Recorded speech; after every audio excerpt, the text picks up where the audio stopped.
Chapter 281, The Mediocre, Bloodline Stripping, and Flashing. Seeing nothing but blankness in the far-seeing grass seed's vision, Edeline sat with a troubled heart for a long time. She had never expected the seed to fail to reveal even a fragment of Ciel's fate. In all the times she had used the far-seeing grass, this was the first time such a thing had happened. Only two possibilities could explain it, she thought. One was that Ciel's fate lay beyond the far-seeing grass's reach. She dismissed that immediately. That was impossible. The far-seeing grass was a legendary herb, priceless even in the Olympus era. A fully mature plant could let a user glimpse the destinies of gods. Her family's ancestors had given up opportunities to acquire other ancient plants during the First World Tree expedition just to secure a single seed. Over the centuries, even during the Robinson family's low ebb, they had preserved it, passing it down and nurturing it until Edeline could germinate it once more. In this age, the far-seeing grass seed was the strongest oracle. It could have shown Dumbledore's fate, though it would have required a great sacrifice of blood. Ciel's destiny could not possibly be above Dumbledore's, or even above the gods of the Olympus era. So the only remaining possibility was far simpler and far crueler. Ciel's destiny was too insignificant. His imprint on the world was negligible, no different from a stone or a wildflower. The seed could not find a single drop of importance in the long river of fate. Edeline felt regret. Professor Sprout had been kind to her. Ciel was the professor's only kin, the last heir of the Sprout family, and to think he would end up so ordinary. Very quickly, though, a different line of thought rose in her mind. Perhaps Professor Sprout had already sensed this and had been doing everything she could to support Ciel. Those papers the professor had kept, was that why? Edeline sighed.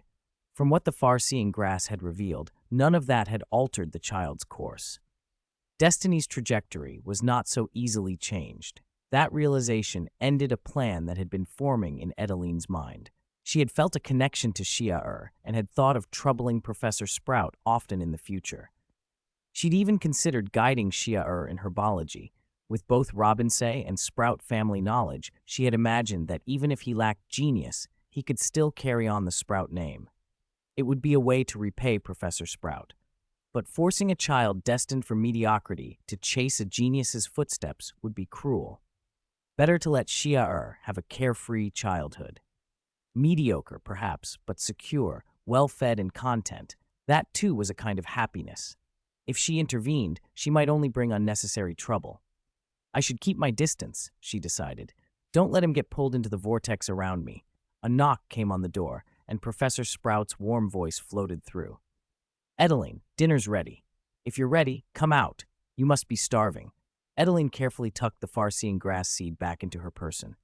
Then, feeling a little helpless, she paused.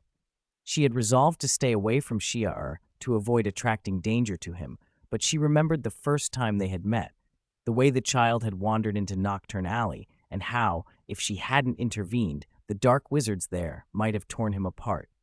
The magical world still wasn't safe, and yet Ciel was reckless and playful. She couldn't leave him wholly unguarded. She took out a handful of guardian tree seeds from her suitcase and pricked her wrist, letting a fresh stream of blood soak them. Treated with her blood, the seed's protective effect would be stronger. If Ciel ever faced danger, the seeds would sprout rapidly and provide immediate enchantment. Consider it a protective charm from her. Then she went downstairs. Professor Sprout's face was full of concern when she saw how pale Edeline looked. You must be terribly hungry. Come, eat. I pulled a few strings. Tonight's meal came from the Hufflepuff kitchen. There are some medicinal dishes made with herbs. They're excellent for restoring nutrition and improving constitution, especially for blood replenishment. Sit down and eat. Edeline was surprised by how much the professor had done for her, someone she had met only once. No one had ever cared for her like this. Her eyes stung for a moment, but the scent of the food quickly overwhelmed everything. For years, she had struggled to pay her own way and maintain her herbology research, cut off from official posts in the magical world for lack of Hogwarts credentials. The Hufflepuff kitchen's fare felt like a feast fit for a king. Saliva flooded her mouth. She did not let herself be rude. This was the Sprout household. She represented the Robinson family and would not be impolite. At the table, she introduced herself briefly to Ciel. "Hello, Ciel. My name is Edeline. I'll be staying with the Sprout family until school starts. I'm sorry for any inconvenience. I brought a little welcome gift, a protective sachet made from guardian tree seeds. Please don't disdain it." Professor Sprout hugged her repeatedly. "What a polite child. But here you can be yourself. No need to be so formal with me. You're too thin. Eat." Edeline, unable to resist, dug in with knife and fork. Ciel watched her with a flicker of surprise. He'd been trying to find Ed, and now she'd been assigned to stay with the Sprout family? Edeline Robinson, Edeline. His thoughts were complicated. He knew Edeline had been the target of the Blood Soul Thorns, and he suspected that the Thorns were somehow linked to the first president of the International Herbology Association. Those waters ran deep. The Blood Soul Thorns had retreated after his White Eagle swordsmanship scare, but that didn't mean they were gone for good. He didn't want to be dragged too close to Edeline. As for the favor she had done him, he had already repaid it during the Thorns' attack, so it was best to keep his distance and not get entangled. Still, his gaze lingered on the protective sachet Edeline had given him. His eyes brightened. Perhaps the advantage he sought was already in his hands. Late that night, Edeline slept deeply, the medicinal dishes having warmed and replenished her. She was so exhausted that she forgot to set any protective wards before slipping into a heavy sleep. Ciel, however, went to the greenhouse. He opened the pouch of guardian tree seeds Edeline had given him. Most wizards wouldn't notice the residual traces, but Ciel did. "Transfiguration using flesh and blood," he murmured. "Black magic transformation." He had some skill in that field and found Edeline's technique unsophisticated. Her marks weren't subtle. It reminded him of the time he had killed Bogey Chalman and seen a similar method used. Back then he had thought Edeline must be highly accomplished in black magic transformation. Now he revised that estimate. Edeline had not had formal Hogwarts training. It was unlikely she'd mastered profound transfiguration. Instead, the seed's special effect likely came from her blood, with the black magic transformation merely the medium to merge blood and plant. He remembered an ancient letter he'd seen in the Malfoy family's papers. The Robinson ancestors once claimed their bloodline was tied to Demeter and had rare effects on plant cultivation. Perhaps Edeline had awakened a unique Robinson trait in herbology. That made Ciel frown. He had assumed this was a replicable method. Now it looked like it might be intrinsic to Edeline herself. He couldn't very well ask her to bleed for him whenever he needed a boost. He hadn't the desire to be that involved. For now, he would experiment. He waved his wand and the system panel in his mind lit up. Black magic transformation. With his deeper skill and his knowledge of guardian tree seeds, he could strip away the recent blood integration. He focused, and drops of blood seeped from the treated seeds. He collected them carefully, about 30 milliliters, enough for a test. A strange light flashed through his eyes. "Let's see what's special about the Robinson blood supposedly tied to Demeter," he said softly. He turned the collected blood into a fine mist and used black magic transformation to integrate it into a marguerite flower seed, a black iron grade seed. The moment the bewitched blood touched that seed, an unprecedented sight unfolded before Ciel's eyes. The seed's reward information began to flash wildly.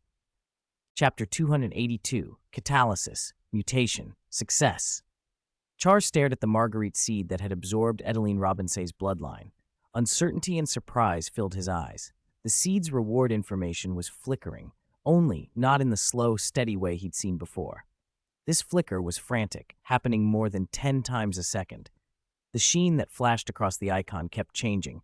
Most of the time, it showed a dim black iron glow, occasionally bronze or silver. And in extremely rare flashes, the black iron sheen vanished entirely, and a golden or even platinum glow appeared.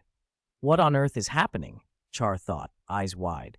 It's like this seed is mutating every minute, every second. Mutations in magical plants were already astronomically rare. Even herbologists deliberately trying to breed variants might spend years, even decades, without success. Now, however, the mutation threshold for this marguerite seed seemed to have dropped by orders of magnitude. Mutations were occurring constantly. Char drew a slow breath. He thought back to catalysts in his old organic chemistry experiments. Reactions that were unbearably slow could speed up by tens or hundreds of times with the right catalyst. This felt similar. Could Edeline Robinsay's bloodline, partly descended from Demeter, be acting as a catalyst for magical plants, lowering the mutation threshold and accelerating the process? The frenetic flashing gradually slowed. Char watched, anticipating a final result. When the reward information finally stilled, disappointment washed over him. He had used a superior seed, one that originally showed a richer black iron sheen than ordinary margarets. Yet after the mutation catalyzed by Edeline's blood, the seed's traits had actually worsened. The black iron glow had dimmed almost into nothing. Even the usual reward for marguerites, an increase in magical intensity, had changed to body size increase. Char frowned. What use was that reward? He pushed aside the distracting thought. The main point remained. Edeline's blood plus black magic transformation did have an effect on seeds, but it seemed impossible to control the direction of the mutation. Yet the bag of guardian tree seeds Edeline had given him had been modified before dinner, and their level had risen from silver to near gold. If the method were truly so random, how had Edeline managed to get an entire bag of seeds to exhibit the same improved traits in such a short time? What had been missing in his experiment? Char's suspicions settled on the blood itself. Perhaps the blood samples he'd extracted after Edeline modified the guardian tree seeds lacked something crucial. That absence might be what allowed Edeline's original seeds to select the superior mutation from among thousands of possibilities. According to Char's reasoning and his understanding of magic, what was missing was very likely Edeline's will. At a fundamental level, magic involved will. A wizard's first burst of magic required a strong intention. Every subsequent spell needed a clear command in the mind. When Edeline modified the guardian tree seeds with her blood, perhaps her blood carried her will to make the seeds stronger. That will guided the seeds to choose superior mutations. But when Char extracted the blood from the modified seeds, Edeline's will was gone. The blood alone acted only as a catalyst. The eventual mutation was left to chance. If he was lucky, a rare mutation could push black iron-grade plants to gold or platinum, but more often the traits would degrade, as he'd just seen. Random mutation would not do. He planned to plant these seeds in quantity. He needed a stable, controllable method, even if the improvement weren't as dramatic. He could not depend on luck. I need to replenish the will in the blood, he thought. He wouldn't go back to Edeline for more blood. He didn't want deeper involvement in her affairs, nor did he want his cultivation tied strongly to another person. If Edeline left or turned against him, the entire plan could collapse. He refused to be held hostage. Char's mind sorted through the methods he'd already considered. Frequency light spells pushing illumination beyond the visible spectrum, combined with laser spells to raise intensity. These had induced transformations in piranha algae and shadow thorns, methods for photosensitive plants. Levitation charms to counteract gravity had already shown they could produce superior individuals, despite low and erratic success rates. Curse studies offered a theoretically controllable route, using curses to directionally induce mutation. All these avenues could be combined. He had avoided investing much energy in them before because of theoretical gaps and the vast time required. Mutations could take years. But now his magical foundation and herbology knowledge were far greater, and Edeline's blood acted as a super catalyst, accelerating mutations by orders of magnitude. Obstacles that had once seemed insurmountable were suddenly manageable. It's time, Char decided. Time to stitch together a comprehensive approach with the pieces I have. The remaining difficulty was immense. The 3 different mutation-inducing routes, plus experiments on their combined effects, conducted at this accelerated pace, would generate a workload like nothing he'd ever faced. In a few days, he could gather data equivalent to what others might accumulate in decades. Char breathed, steadied himself. He was used to extreme workloads now. His mental endurance had improved. He could multitask at a level that previously would have broken him. He waved his wand. Before him, the marguerite seeds were laid out in neat groups. He transformed drops of Edeline's blood into a fine bloody mist and let it envelop the seeds. He cast Black Magic Transformation, and under its effect, the blood mist sank into the seeds like living tendrils. The reward indicators on each seed began to flash. Char's wand moved almost without stopping, a blur in his hand. At times, he cast a frequency light spell, pushing the illumination toward infrared or ultraviolet. At times, he boosted light intensity to astonishing levels. He used levitation charms to counteract most of each seed's weight, and he wove in a twisted curse that interfered with spellcasting, subtle, ulcer-like magic that bent the seed's own magical patterns. To an outside observer, his movements would have looked chaotic, frantic, like a headless insect in a storm. To Char, though, everything had focus. On his system panel, the platinum-grade occlumency and mental enhancement indicators gleamed. He sank into the deepest flow state he'd ever experienced. Time dilated. Small details that would have escaped him before were now crisp and immediate. Group 1, frequency shifting toward infrared, continue, no significant change yet, he murmured. Group 2, frequency shifting toward ultraviolet, continue. Group 3, increase light intensity. Group 4, combined infrared and high intensity. Levitation charm, adjust to counter 90% of seed weight. Apply targeted curse now. A torrent of information pounded at him, where an ordinary person would have been overwhelmed. Char processed it easily. He pushed harder. Faster, even faster. Edeline's blood activity will decline. If I can accelerate now, I'll save more time. Outside the greenhouse, early summer light creased the horizon. Edeline Robinson had risen from her bed. Determination set her features. To restore the Robinson family's glory, she told herself, she couldn't afford even a day's slack. She glanced out the window and noticed the greenhouse still lit. For a fleeting moment, she suspected a forgotten light. Then the few house elves on the estate came to mind. No one would miss that. Perhaps Professor Sprout had gotten up earlier than she had. Curiosity drew her to the greenhouse. Peering through a crack in the door, she froze. Professor Sprout wasn't inside. Instead, it was Char, working by the dim glow. He looked exhausted, wand flashing in the air, making erratic gestures over trays of seeds. Edeline frowned. How could he be handling Margaret seeds that way? Reckless, she thought. She was about to intervene, to correct him, but then she stopped. If Professor Sprout allowed this, she realized, it probably meant the professor trusted that what Char was doing was necessary, or that Char had exhausted every other option. Whatever the case, Edeline felt sympathy rather than annoyance. This child had thrown himself into his work so completely. She turned away quietly, deciding to let him be. She didn't notice Char's eyes flash briefly as she left. Char watched her go and muttered softly, I thought she'd noticed what I did with her blood. Why did she look at me with pity? Then he refocused on the seeds. The results were coming together more smoothly than he dared hope. Levitation countered 90% of each seed's weight. The frequency light spell had been tuned to the blue-violet spectrum. Light intensity was roughly 12,000 lux by his old-world standards. The specific curse that destabilized spellcasting had played a crucial role in guiding the mutations. The reward indicators steadied. Bronze sheens resolved into a clear, shining silver. Lines of text appeared before him. Your Margaret seeds have been influenced by multiple factors and produced a Margaret variant with superior traits. Cultivate this variant to maturity to receive the reward, Magic Strength Enhancement. Char inhaled deeply. Even his usual composure couldn't hide the thrill pounding in his chest. One thought beat through him. It's done. It's done. Chapter 283, Substitution, Unicorn Tree Toad, Purification Process.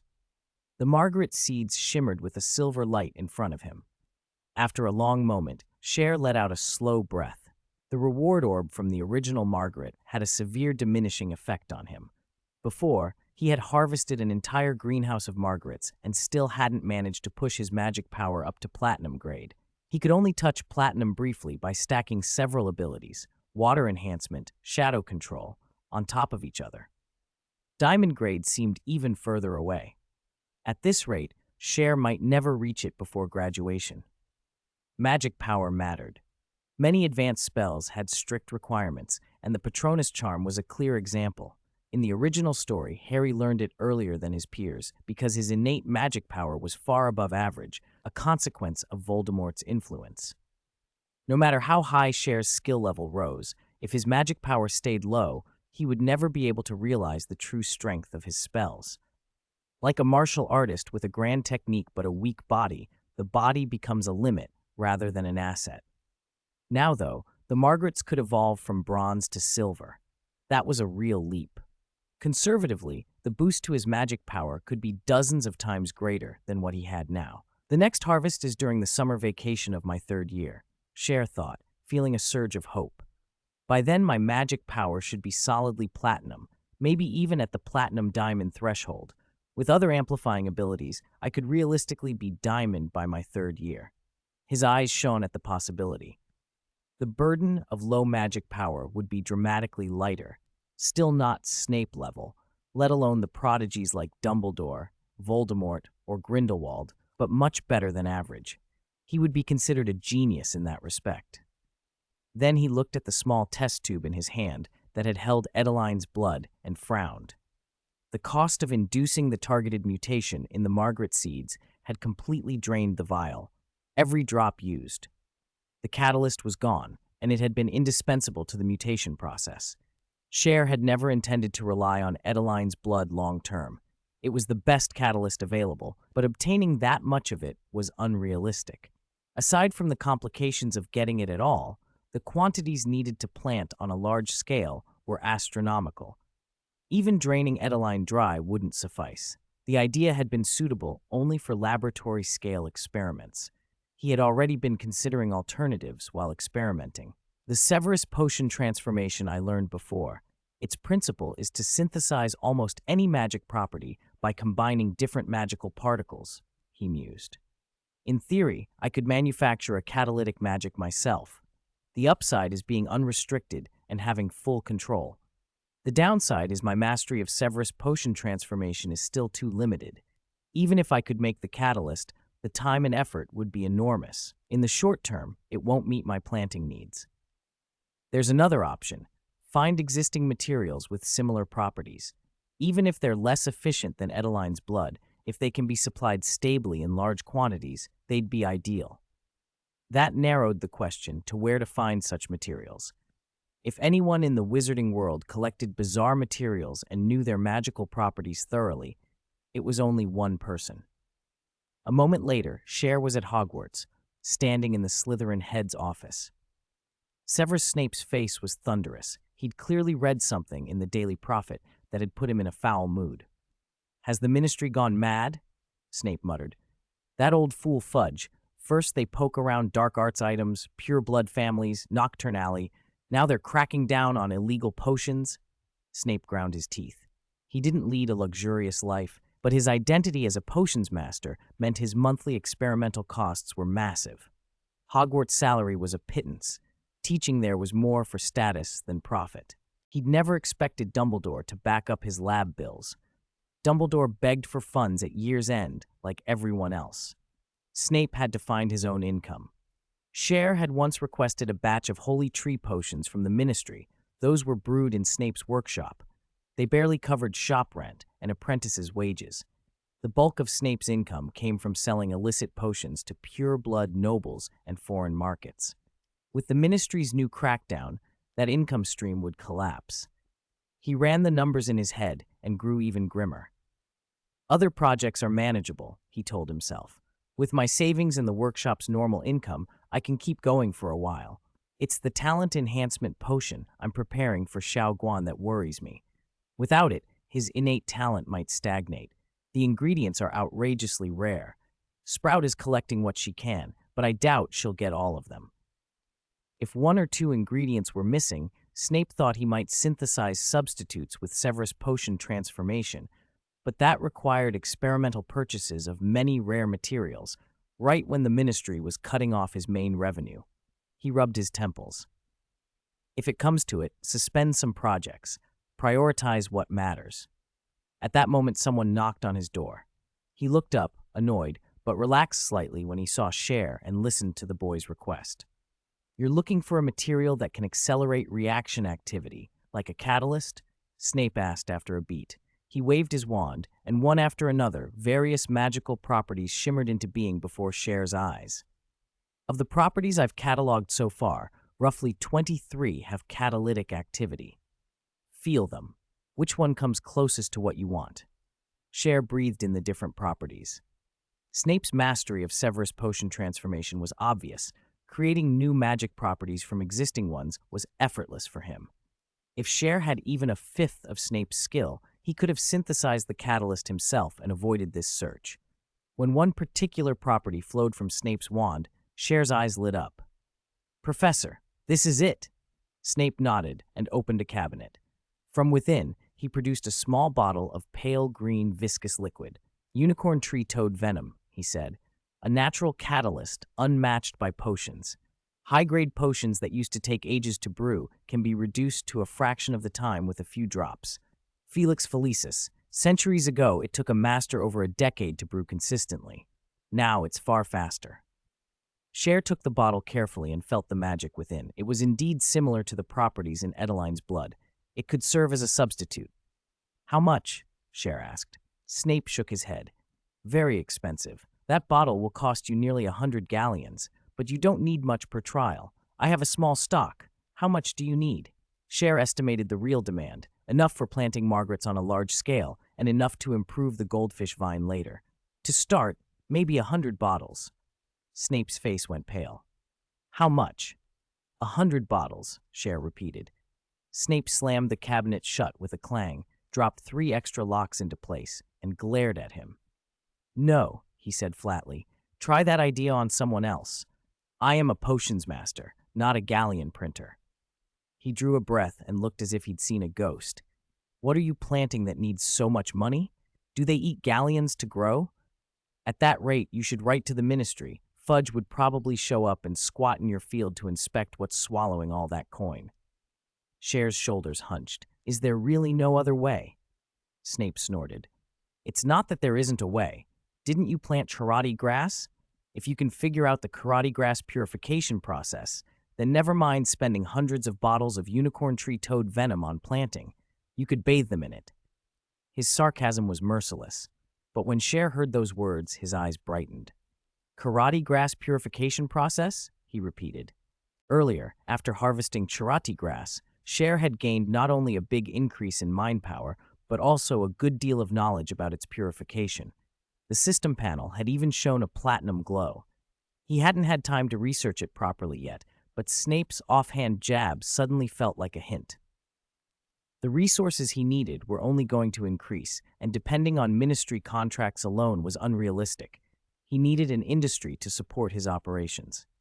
Purified karate grass, especially high-quality purified product, was one of the most profitable goods in the wizarding world. Minimal investment, huge return. It could be perfect. "I understand," Cher said, suddenly eager. "Professor, thank you for the reminder." He left Snape's office with renewed purpose. Snape watched him go, and for a moment wondered if his sarcasm had been misunderstood. Did the boy not grasp the difficulty? The purification process that could be used at scale was an entirely different problem from academic research. Academic research can be published no matter how inefficient. Scaling a process commercially meant polishing countless details and investing huge sums over generations. Only a few estates had perfected charati purification, and many herbology and potions masters had been involved for decades. The thought daunted Snape, but in the end he sighed. "Never mind," he muttered. "He'll learn." Snape's own concerns returned, funds for the talent enhancement potion and the shrinking income from his workshop. Still, he made a decision. "Allocate a bit more and give Xiao Guan a dozen bottles of unicorn tree toad venom," he said to himself. Then he rubbed his temples. Where was he going to find the money? Back at Sprout Island, Cher looked over the bundled charati grass and at the platinum-grade purification process notes stored in his system.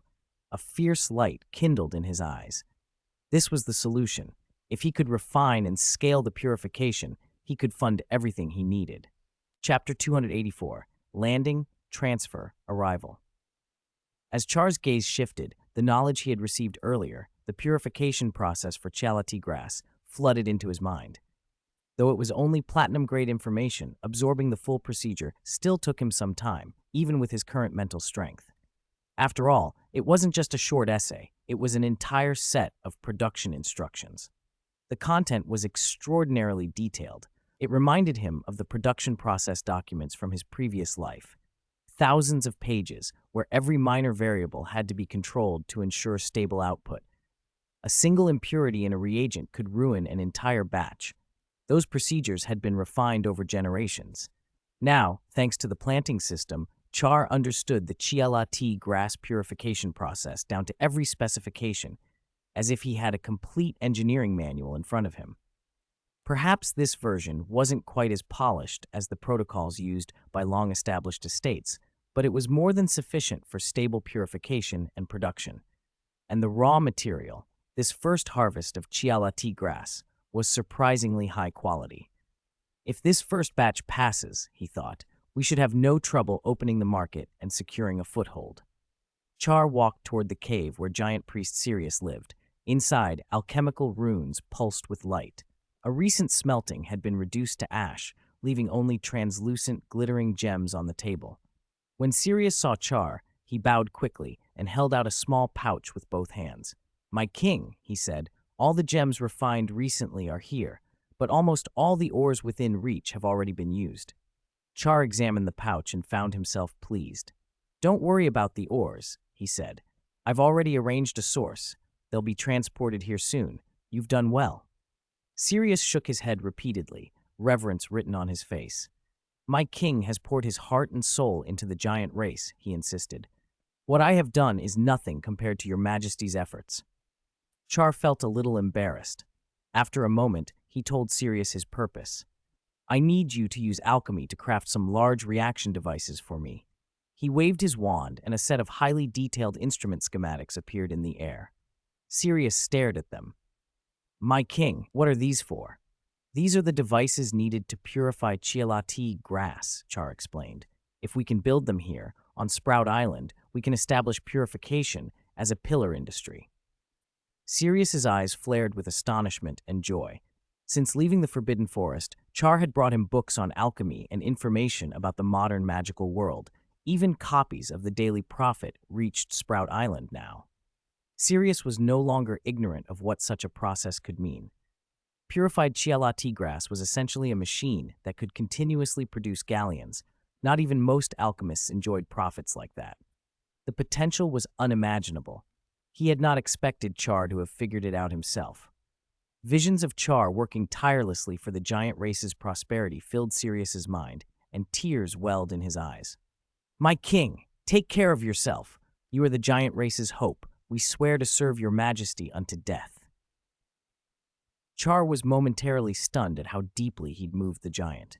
Sirius, though, gathered himself quickly and promised again and again, "Please rest assured, my king. I will not let your efforts fail. These devices are not difficult to make with alchemy. I can finish them in a few hours." Char's eyes brightened. The sooner the purification could be proven and scaled up, the better. He remained on Sprout Island for the next stretch of time, planning the location of the purification workshop. "It needs to be close to the cultivation fields for easy transport," he said. "The terrain must be flat and open." Soon, he found a suitable space. After clearing and preparing it, Sirius drew alchemical arrays across the ground. The trolls, following his orders, quarried stone from the mountain and from the seabed, piling raw materials onto the arrays. When everything was ready, Sirius slammed his wand down. One after another, the arrays flared to life. The ores on them, lit from within, seemed to melt like wax. As Sirius moved his wand, the pile slowly took shape. Gradually, the light faded. Before Char stood a towering chimney, several massive reaction vessels, and a network of winding glass pipes. The devices for purifying Ciel grass, formed through alchemy in a single operation. Char was astonished. Alchemy had lived up to its fearsome reputation. When it came to constructing complex apparatus, it could be far more efficient than even modern building methods. He inspected the equipment and nodded in satisfaction. The measured performance of each device exceeded his expectations.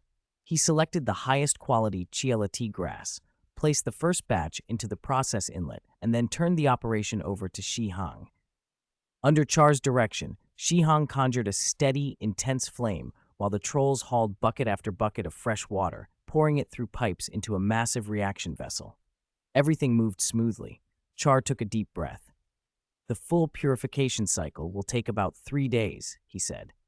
If the first samples are good after that, we can begin large-scale production. Time filtered by. 3 days passed in the blink of an eye. At Hogwarts, Severus Snape glanced at the clock and snorted softly. 3 days already, he muttered. Has that brat Char not given up yet? Has he gotten himself stuck on the Ciel grass purification process, or might he actually have discovered something? He shook his head. Char had surprised him before, but a genuine breakthrough in just a few days? That seemed impossible. Impossible, he said aloud. Absolutely impossible. He's probably just stubbornly banging his head against a dead end. It won't be long before he gives up. Snape's gaze fell on a contract on his desk, the transfer papers for a potion workshop. He gritted his teeth. Damn profiteers, he snarled, taking advantage of this time to drive down the price. Be glad it isn't wartime, or I'd use a cruciatus on them. Still, he believed selling the workshop might be unavoidable to cover an impending financial shortfall. He had no sentimental attachment to such assets. With his abilities, it would be easy to earn more later. He dipped his quill and was about to sign when an urgent knock sounded at his office door. Chapter 285, Shocking. The Heir of Slytherin, the Basilisk. A knock at the door made Professor Snape frown. He was already in a foul mood after the black-hearted merchant's insultingly low offer. Whoever dared disturb him now, Dumbledore himself perhaps, would receive his venom. He opened the door, ready to unleash it. Then he saw who stood there. His anger froze. Ciel Sprout. What on earth happened to you? Snape stared. Ciel looked as if he had been digging in a coal pit. Black dust rimed his face and hair, clinging to his robes. The sight split Snape between irritation and curiosity. Ciel wasn't one of the doting purebloods who kept every hair in place, but he was normally presentable. This state was unusual. Snape's nostrils twitched. As potion master, he relied on scent as much as sight and touch.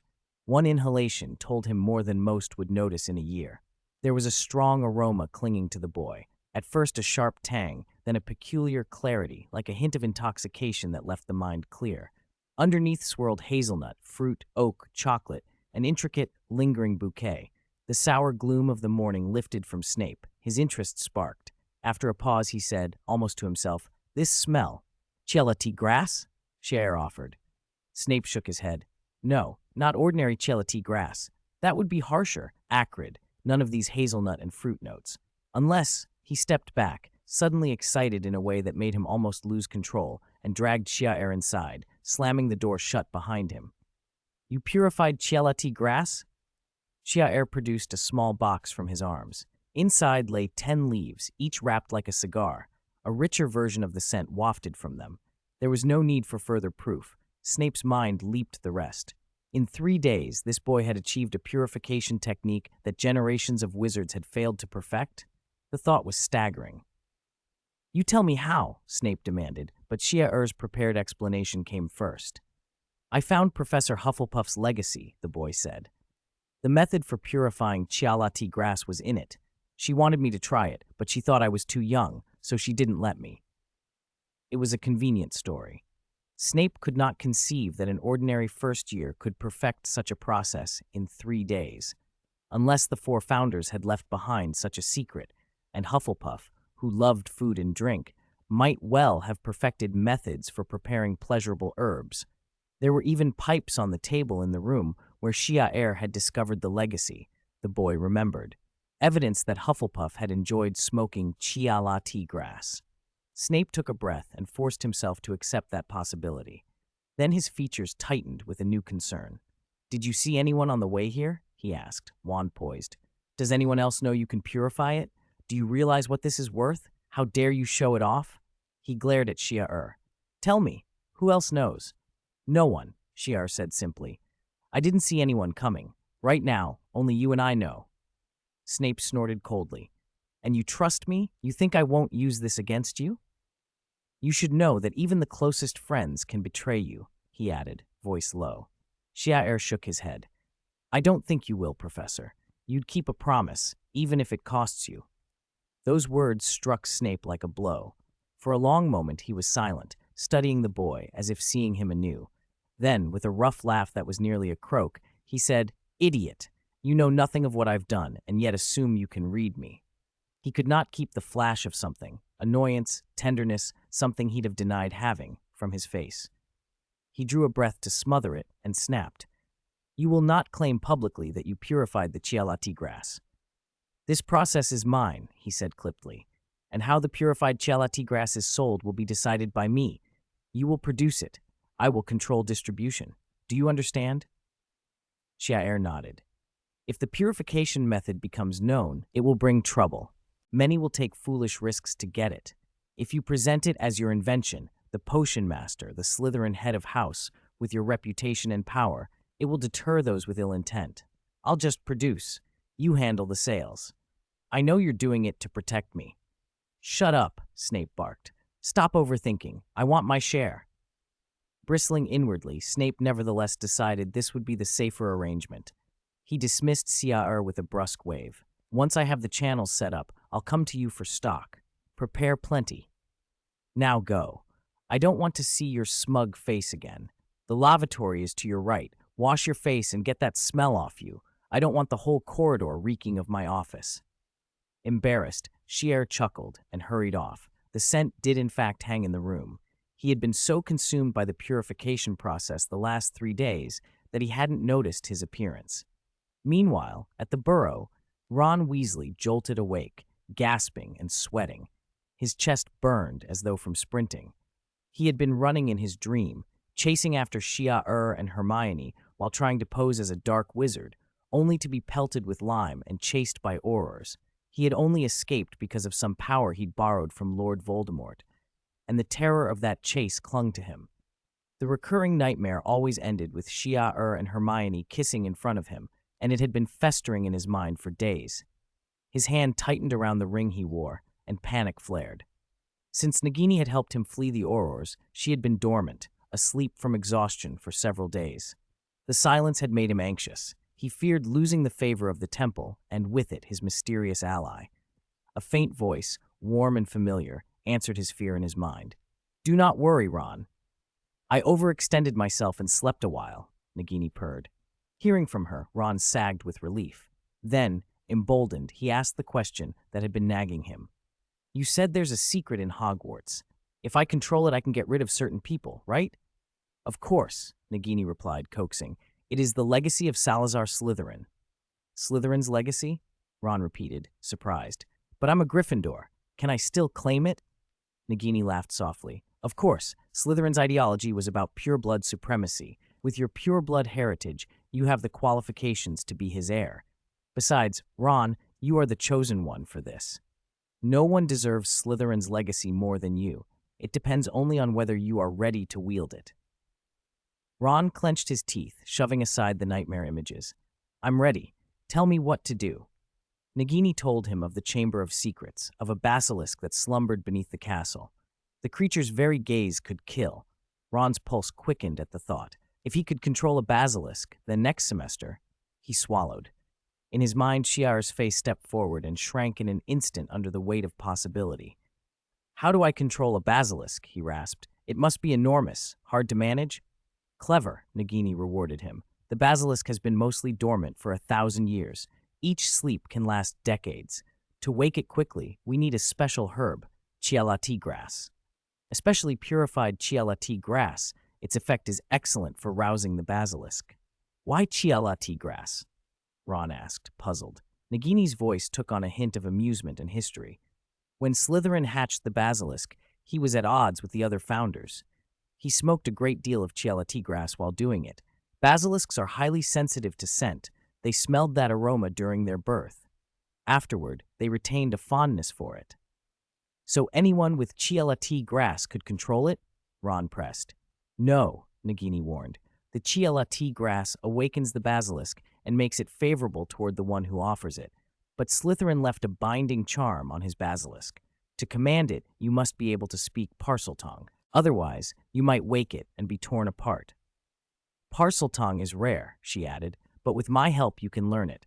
Hogwarts forbids students from smoking Ciel grass. They would be expelled. Next semester, the one who could meet both conditions parseltongue, and the herb would be you. Then you could deal with Shia Sprout however you wished, and no one would ever know. Ron felt the dream of power settle like a warm cloak around him. He breathed deep, eyes gleaming. The nightmare's sting faded beneath the prospect of control. At the same moment, in the first-floor basement washroom, Shia thoroughly scrubbed the black dust from his skin. He thought about his encounter with Snape and the implications. If Snape took charge of sales, the problem with unicorn tree toad venom in his supply chain would no longer be an obstacle. He could concentrate on the farming. The thought eased him. Then, over the steady splash of water, Xiao'er's keen senses picked up an unusual sound, a faint hiss, a wet scraping, as if something long and scaly slid through the pipes in the walls.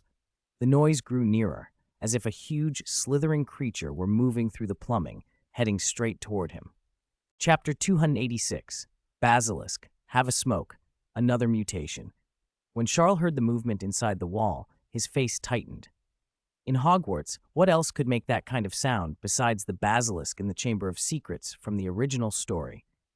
But the second school year hadn't even started. Why was the basilisk awake now? In the original tale, the basilisk sometimes woke to hunt, but its prey was usually rats in the sewers. It never once hunted little wizards. Yet this time, it was clearly coming for him. He didn't have time to overthink. Charles closed his eyes. With his current mental strength, he could still perceive his surroundings through countless subtle details, even with his eyes shut. As long as he avoided the basilisk's gaze, the creature's options for attack were limited. Concentrating, he braced himself. A low hiss came from the wall. Charles had learned parseltongue with Harry before. He wasn't as instinctive as Harry, more like someone who had studied a language, a beat or two slower than a native. But his enhanced information processing made him quick. He understood the hiss. Want.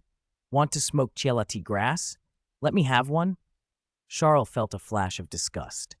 In the original story, whenever Harry heard the basilisk speak through parseltongue, it always talked of killing or blood. Now the creature was after him. For Ciel grass? He thought for a moment, then answered in parseltongue, I have Ciel grass. Need a light? Yes. How to smoke without a light? Put the Ciel grass at the pipe opening. Help me light it. Thanks. Charles' expression went stranger still. He hadn't expected this. If the basilisk could be reasoned with, even to some degree, then the second-year troubles might be much less severe. Carefully, he placed a purified Ciel grass cigarette at a nearby pipe opening. With a gentle flick of his wand, he cast a laser spell. The intense heat ignited the cigarette instantly. Blue smoke poured into the pipe. He felt the enormous creature inside inhale deeply. A gust of wind sucked the smoke through the pipes and into the basilisk's lungs. Immediately, the hisses coming from the wall changed, higher-pitched, excited. This Ciel grass! Hiss! Hiss, hiss, hiss! Ah, I can't take it. Such pure Ciel grass. I haven't smelled this in 1,000 years. The last time I smoked, Salazar Slytherin blew smoke at me from his pipe. Now I can enjoy it alone? The basilisk began rubbing its scales against the pipe with obvious delight. Just as Charles wondered whether the creature would uncoil from the wall in its ecstasy, the cigarette burned out and the noise subsided. Little wizard, the basilisk said at last, you do speak parseltongue, but your parseltongue has no soul. It's a clumsy imitation.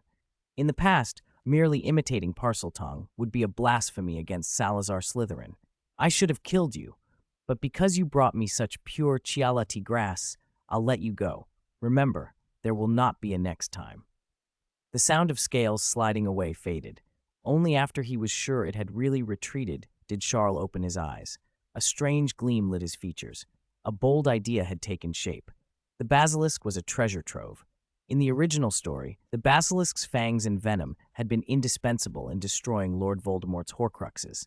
Its blood, as that of a 5x level magical creature, would be invaluable for Charles' work with blood emeralds. Its scales and shed skin were priceless, and legend even said Salazar Slytherin's wand was made from a basilisk's horn. Its power, especially its amplification of the dark arts, was unmatched.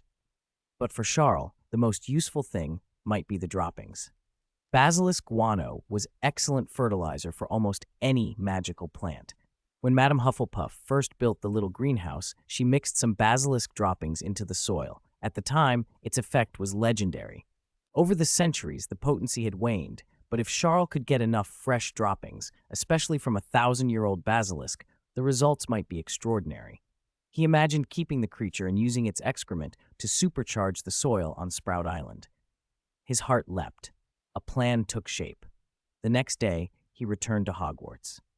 Finding an empty restroom, he lit a purified Ciel tea grass cigarette at the pipe opening again. Almost at once, the sound of scales grew more intense and hissing began anew. So fragrant, so fragrant. Hiss, such pure Ciel tea grass again. Little wizard, what are you planning? You're not trying to tame me with this, are you? I'll have you know I'm the basilisk raised by Slytherin. I obey only his heir. Because you brought me Ciel tea grass, I won't kill you, this once, Charles replied honestly. I'm not trying to tame you. I want to trade. I'm from Hufflepuff, and I heard your droppings are excellent for farming. Can I exchange some purified Ciel tea grass for some droppings? The basilisk was surprised. A Hufflepuff? No wonder he had such Ciel tea grass. Madame Hufflepuff was indeed thorough. Had little wizards been known to deceive it? It considered, then told itself that little wizards were honest. A trade for droppings sounded like a win. Moments later, several dark, rock-like lumps were tossed out of the pipe. Charles' eyes lit up. They were exactly like the basilisk droppings described in the books, only better because they came from a thousand-year-old basilisk. He didn't hesitate. He threw a whole Ciel tea grass cigarette into the pipe. Is this what it's like to hold a Ciel tea grass cigarette? The basilisk hissed ecstatically. Slytherin hogged it and never let me puff. I inhale, hiss, hiss, hiss, Charles smiled. On the third, fourth, and fifth days, he returned punctually, handing over a purified cigarette and receiving droppings in return. The basilisk fell into the rhythm. It always left a customary threat. Next time I will kill you, but each time it came earlier and earlier for its fix. By the fifth day, it was even waiting at the pipe opening for Charles to arrive. On the sixth day, however, the basilisk arrived early and waited until dark. Charles never showed up. The creature fretted. That hateful little wizard, it hissed.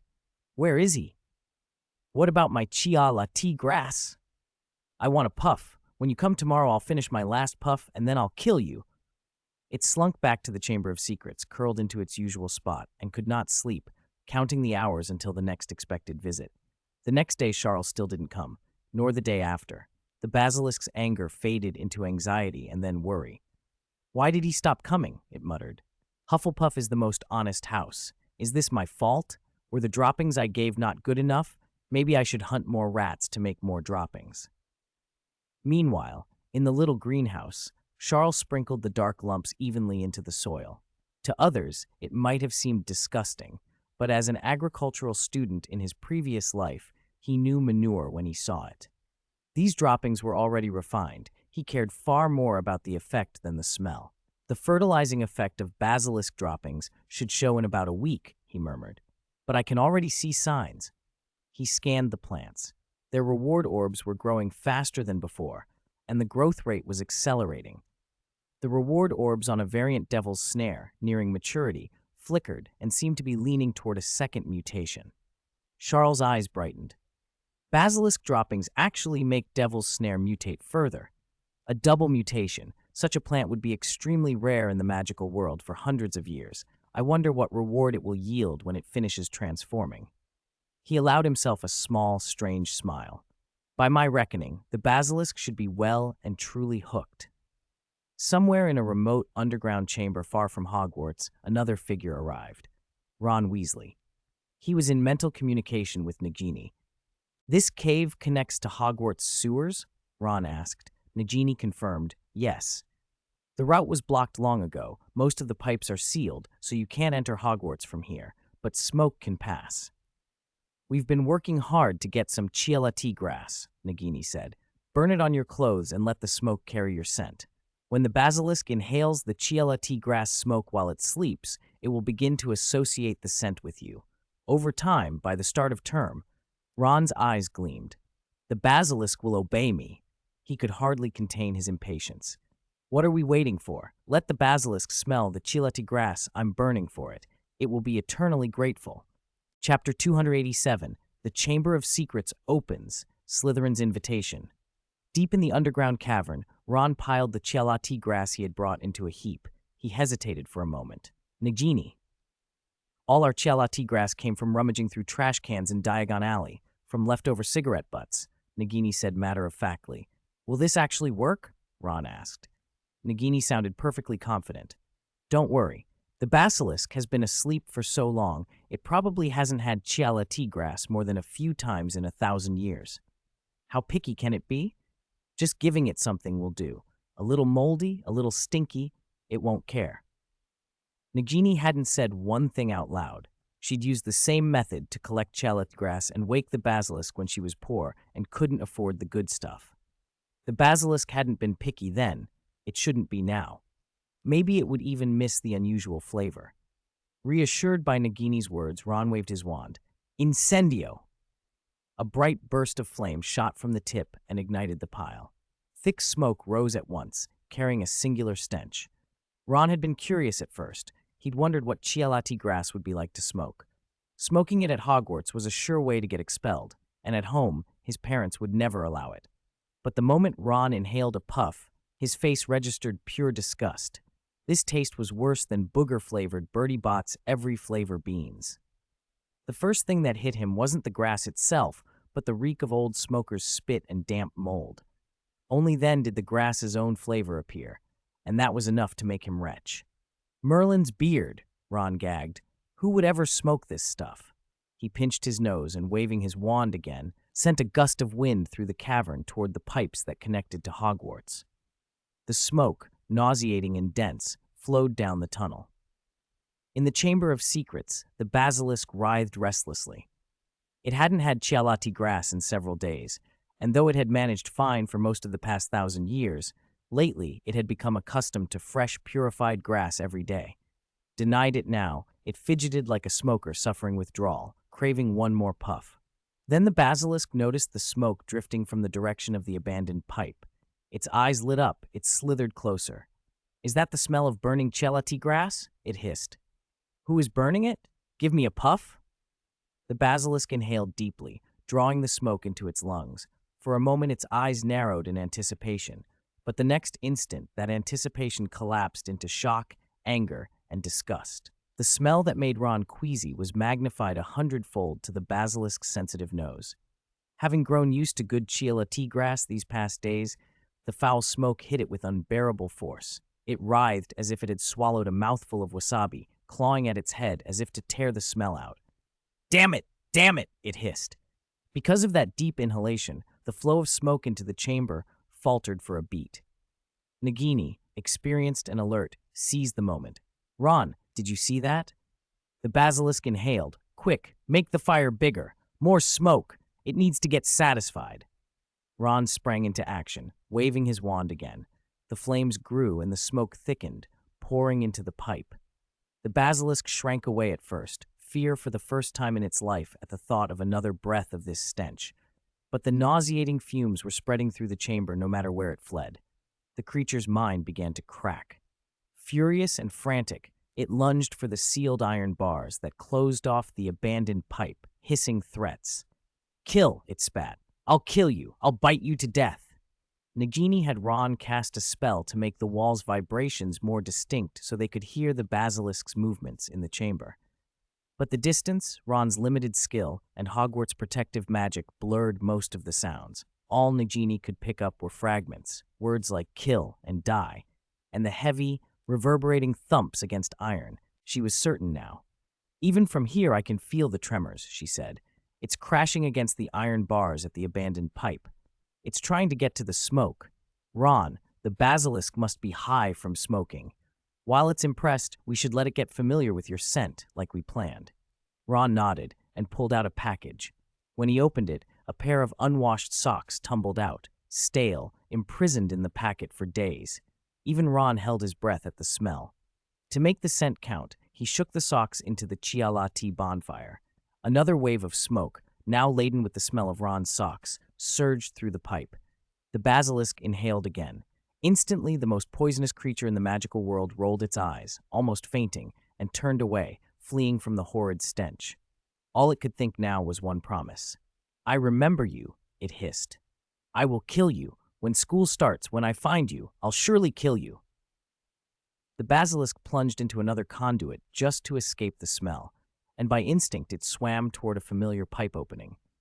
Its bad mood soured further when the longed-for scent of purified Ciel tea grass drifted from that opening. Char's scent accompanied it. The basilisk's eyes widened. That little wizard, he's back? A sneer curled the basilisk's lip. What does he take me for? I am the basilisk, bred by Salazar Slytherin. I am noble, proud. Time and again I have spared you little wizards, and you ignore me for days.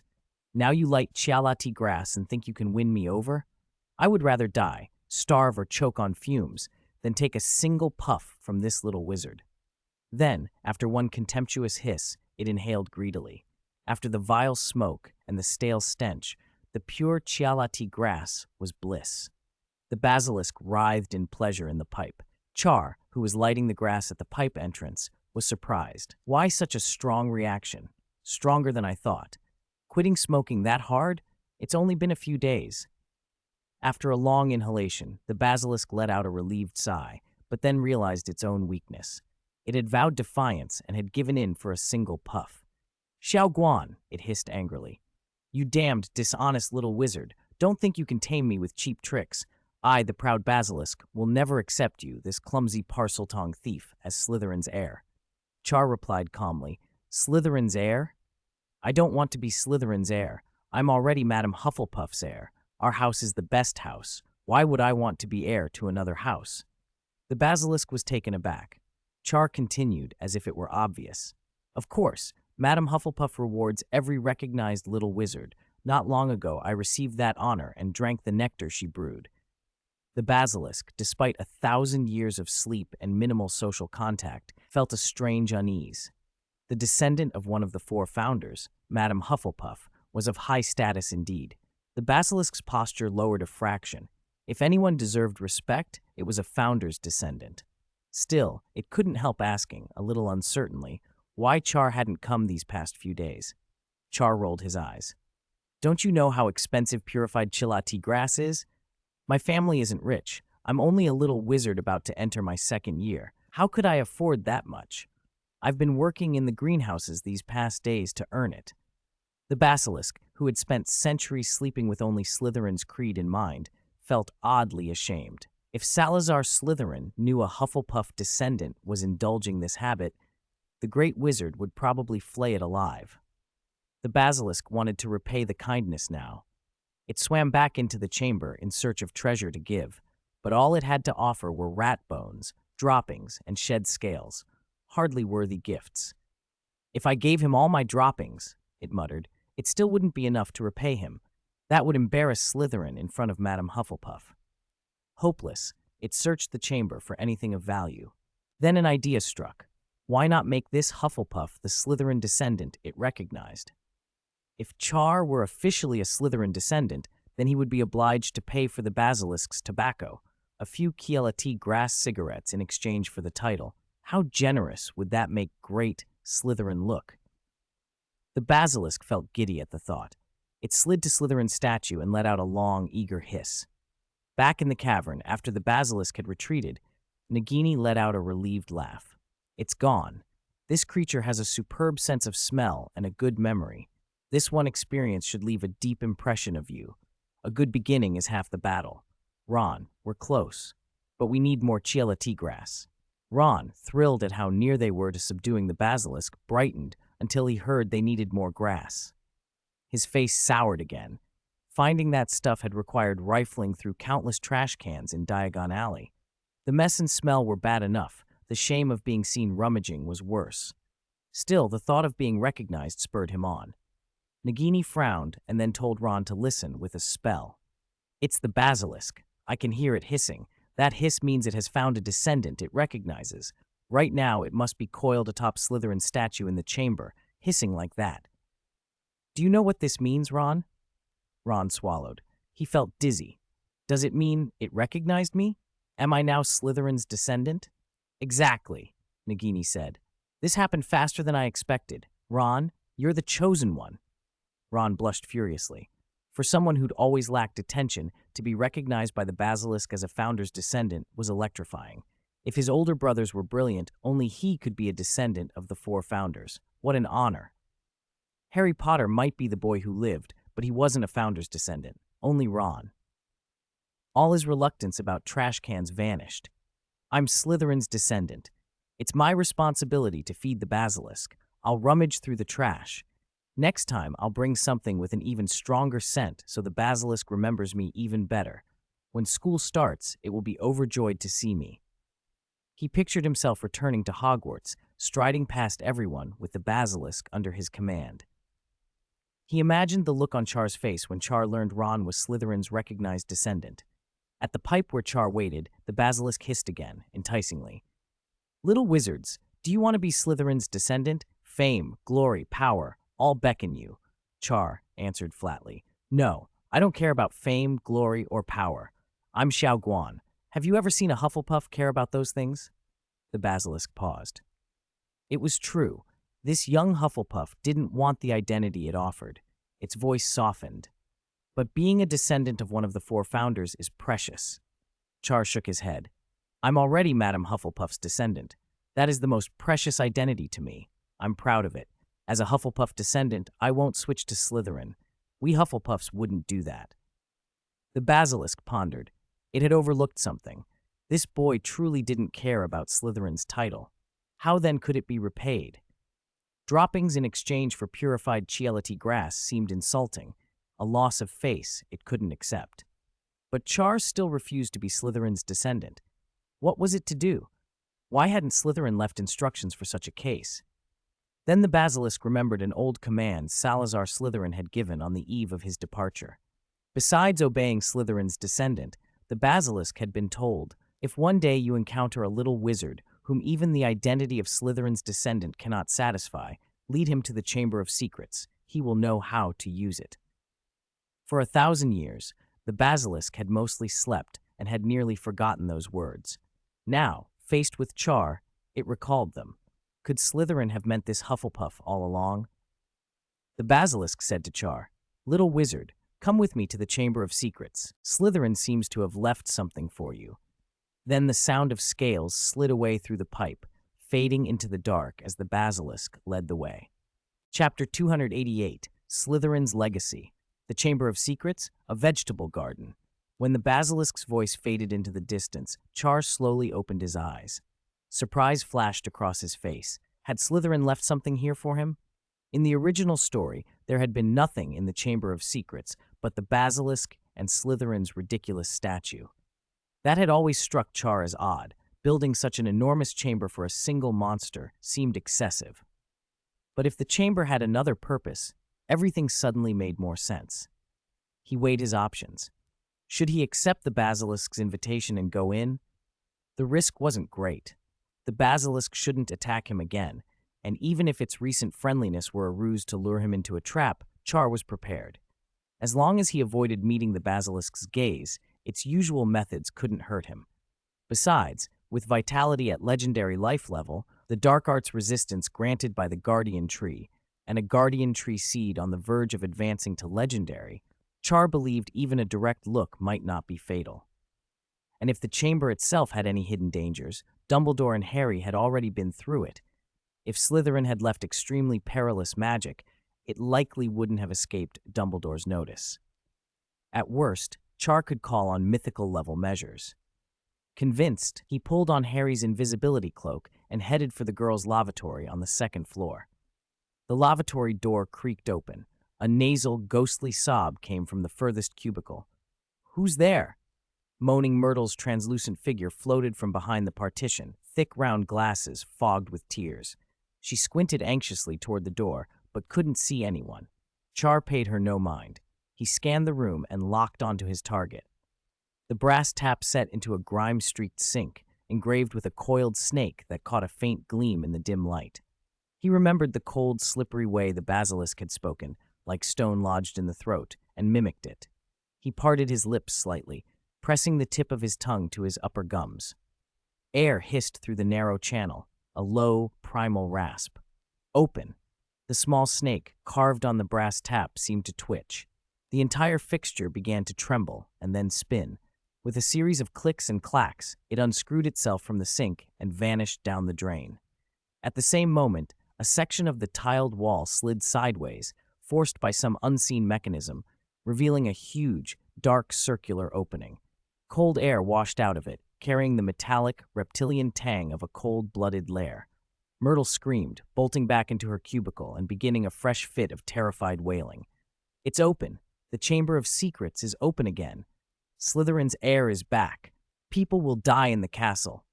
Char was glad he was under the cloak. If Myrtle knew he was there, she might have caused trouble. He stepped into the passage. The tunnel was damp and lined with slick green moss. Soon he entered a cavern so vast it felt like a cathedral carved out beneath Hogwarts. The floor was cold, hard rock.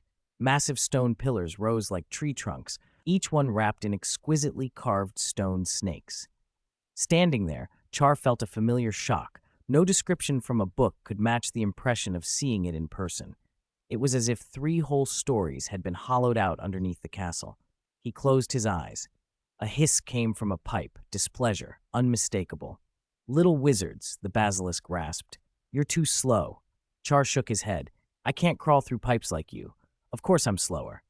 "All right, tell me what Slytherin left for me." The basilisk's answer made Char pause. "I don't know," it said after a moment. "He only left a prophecy. It said that if a little wizard who does not wish to be Slytherin's heir comes, he will naturally understand the true purpose of this chamber." Char frowned. Slytherin liked enigmas. He was hardly straightforward. Worse, Char thought half amused, than even Madame Hufflepuff in her own inscrutable way. Still, he wandered the cavern, searching. The gifts of the 4 founders were extraordinary. From his experience with Madame Hufflepuff, whose nectar had boosted his legendary life and legendary power, and whose true inheritance had helped him condense a mythical-level Patronus, Char knew not to dismiss any legacy. Slytherin might be miserly with his clues, but he was a founder all the same. He searched meticulously, probing every carve and crevice for residual magic. Slowly, irritation built. "There's nothing," he muttered. "No trace. Nowhere." Char's magical perception was far beyond that of ordinary students. In Hogwarts history, only the true prodigies had exceeded him at that age. If he couldn't find anything, others certainly wouldn't. The logic didn't add up. Who could enter the chamber at all was already rare. Over 1,000 years, only Lord Voldemort had truly mastered its secret. If Slytherin hid his gift so deeply that even opening the chamber was nearly impossible, wouldn't that be pointless? Or did Slytherin intend precisely that? To make the thing so well hidden, he hoped no one would find it. None of it made sense. Char replayed the basilisk's words in his head. The true use of the Chamber of Secrets. Then a realization struck him. Aside from the basilisk, what was the most valuable thing in the chamber? It wasn't some hidden artifact. It was the chamber itself. A vast subterranean space, as big as half the castle, hidden and secret. It had a water source. The rock, though hard, had been fertilized by a millennium of basilisk droppings. If the soil there could be loosened, it would be incredibly rich, comparable to the soil in his little greenhouse, and that soil had always been in short supply. Here, the fertile earth wasn't scarce. It was everywhere. Char inhaled deeply, eyes bright. "Not a chamber of secrets," he said softly, a grin spreading. "An excellent vegetable garden." Chapter 289, Runes Completed, Second Mutation, Petrified Vine. Once the idea took hold, it spread in Chang's mind like weeds pushing up through soil. If he could really use the Chamber of Secrets as a planting ground, the benefits would be enormous. Barring Hufflepuff's little greenhouse at its prime, there were probably few places in the magical world with better soil. Even the Sprout family's famed greenhouse could not compare. But good soil was only part of the problem. A greenhouse also needed stable temperature and humidity. The chamber's current cold, damp atmosphere would only support plants that preferred such conditions. To cultivate a broader range of magical flora, he would need a constant climate enchantment, something that would consume vast resources and almost certainly attract attention if he tried to install it beneath Hogwarts. Chang frowned and looked around the vast, shadowed chamber. The high-arched dome and the rows of stone pillars supporting it felt oddly familiar. A clumency kicked in. He sifted through his memories, comparing what he saw now to greenhouses he had known. Hufflepuff's little greenhouse and the sprout structure shared a similar basic framework, a lofty dome and supporting ribs. Suddenly, the thought struck him. When Slytherin built this place, had he modeled it on a massive greenhouse? The dome could be the equivalent of a greenhouse roof, the pillars, structural supports. It made sense. Another thought pushed forward with it. A newborn basilisk would be no stronger than an ordinary venomous snake, and young snakes were vulnerable to cold. If the chamber had always been bone-chilling, the hatchling basilisk might have struggled to survive. Would Slytherin really have endured such an unpleasant environment for extended ritual work? Maybe, Chang thought, there had once been a climate enchantment here, now fallen into disrepair. He turned his attention upward, tracing the pillars until they met the dome. This was the only area he hadn't inspected. As he climbed along the stones, he felt faint currents of magic. Tiny, residual motes drifted from the dome and escaped at certain points, emeralds set into the stone, connected by intricate lines. Together they formed an inscription. He copied the pattern in his mind, and his pupils tightened. They were ancient runes, runes tied to weather magic. Chang had not expected to find anything related to the long-lost ancient weather magic here. Even more surprising, some of the runes matched those he had missed when he'd received his earlier ancient weather insight. Back then, he'd only remembered a few lightning-associated runes and had assumed he needed more elber trees to recover the rest. Now, here on the dome, Slytherin had left a structure Chang could use. The emeralds represented individual magic nodes.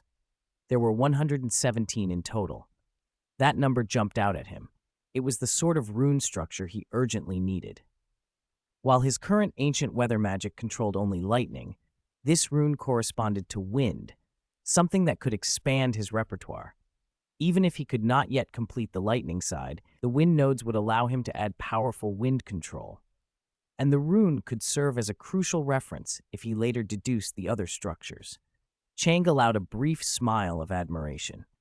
Whether Slytherin had anticipated a future heir or not didn't matter. The runes on the dome were exactly what he needed. He imprinted the pattern thoroughly in his mind, then studied the dome itself. Like the ceiling of the Great Hall, it had weather magic attached, but here the focus was cleverly different.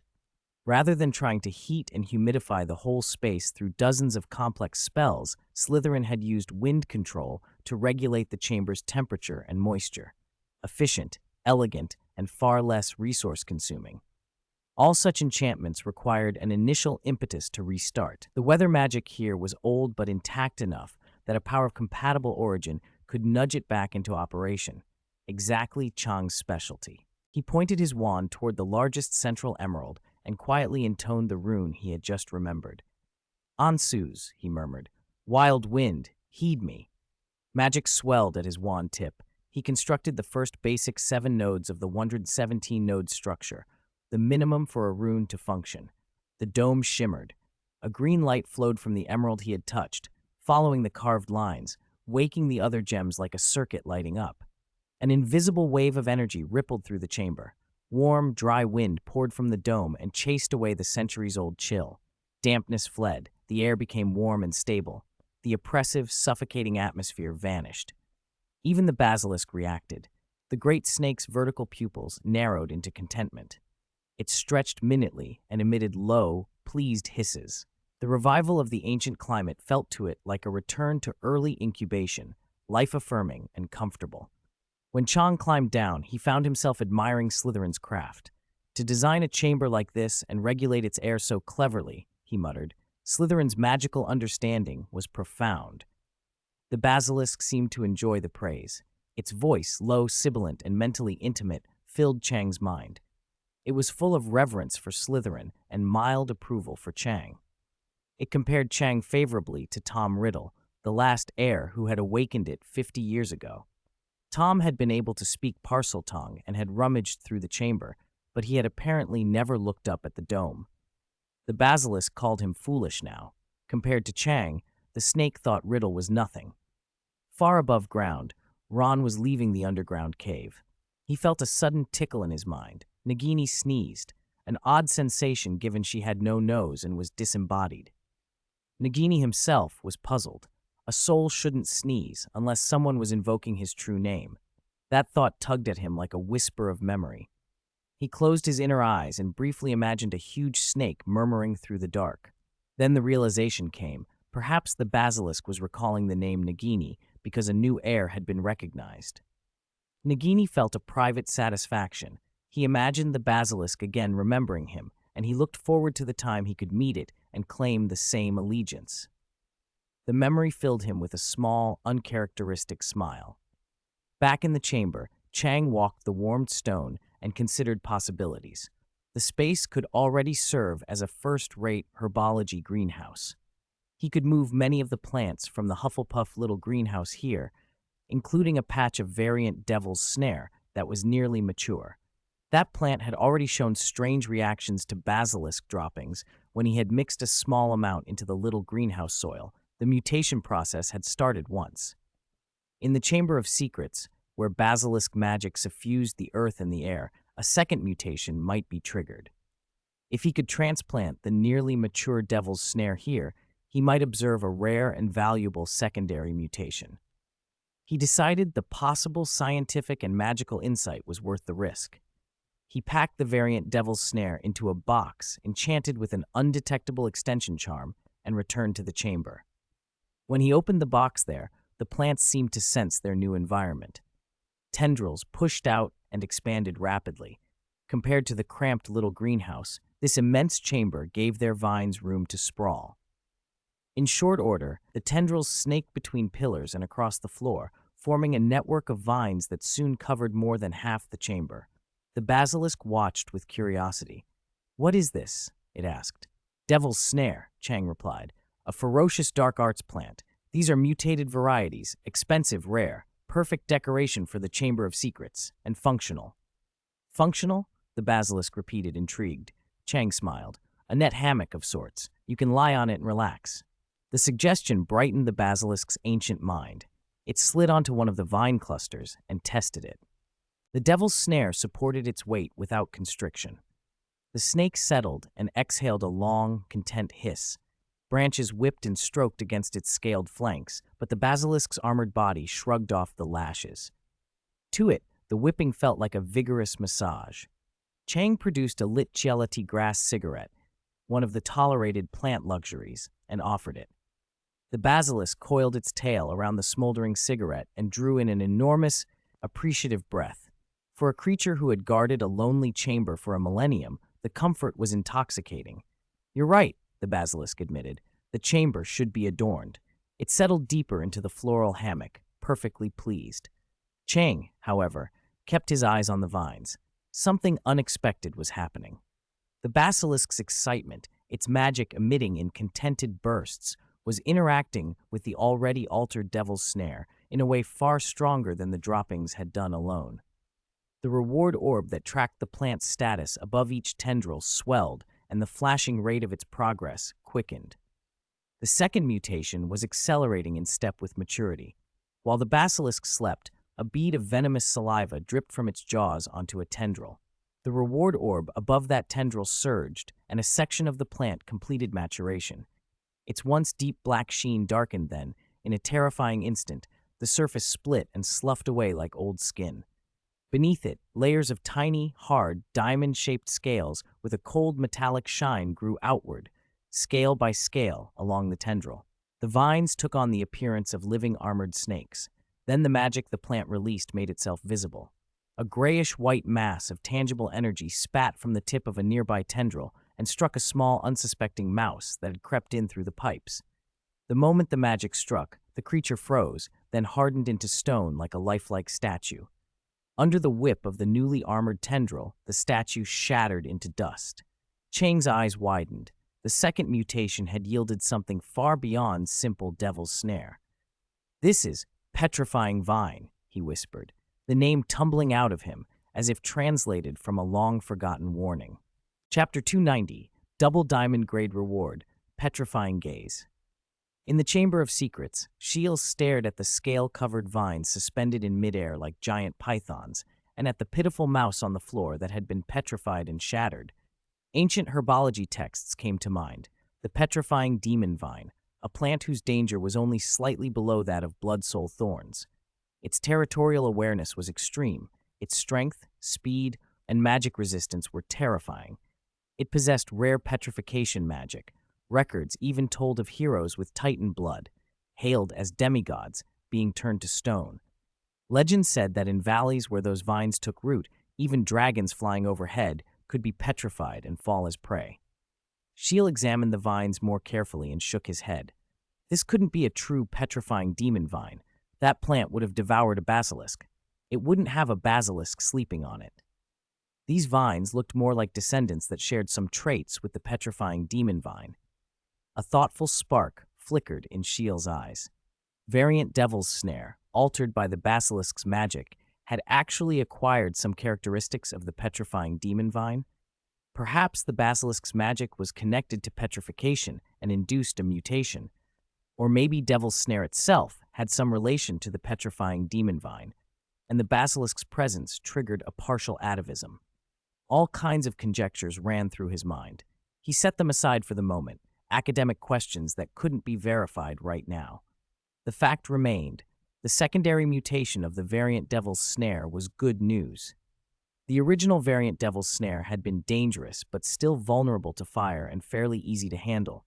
Now, after this secondary mutation, its strength, speed, and defenses had increased, and crucially, it had gained petrification magic. That kind of Devil's Snare could change parts of the battle. Death Eaters who were only nominal fighters would not be its match. Ciel smiled. He gave the plant a name.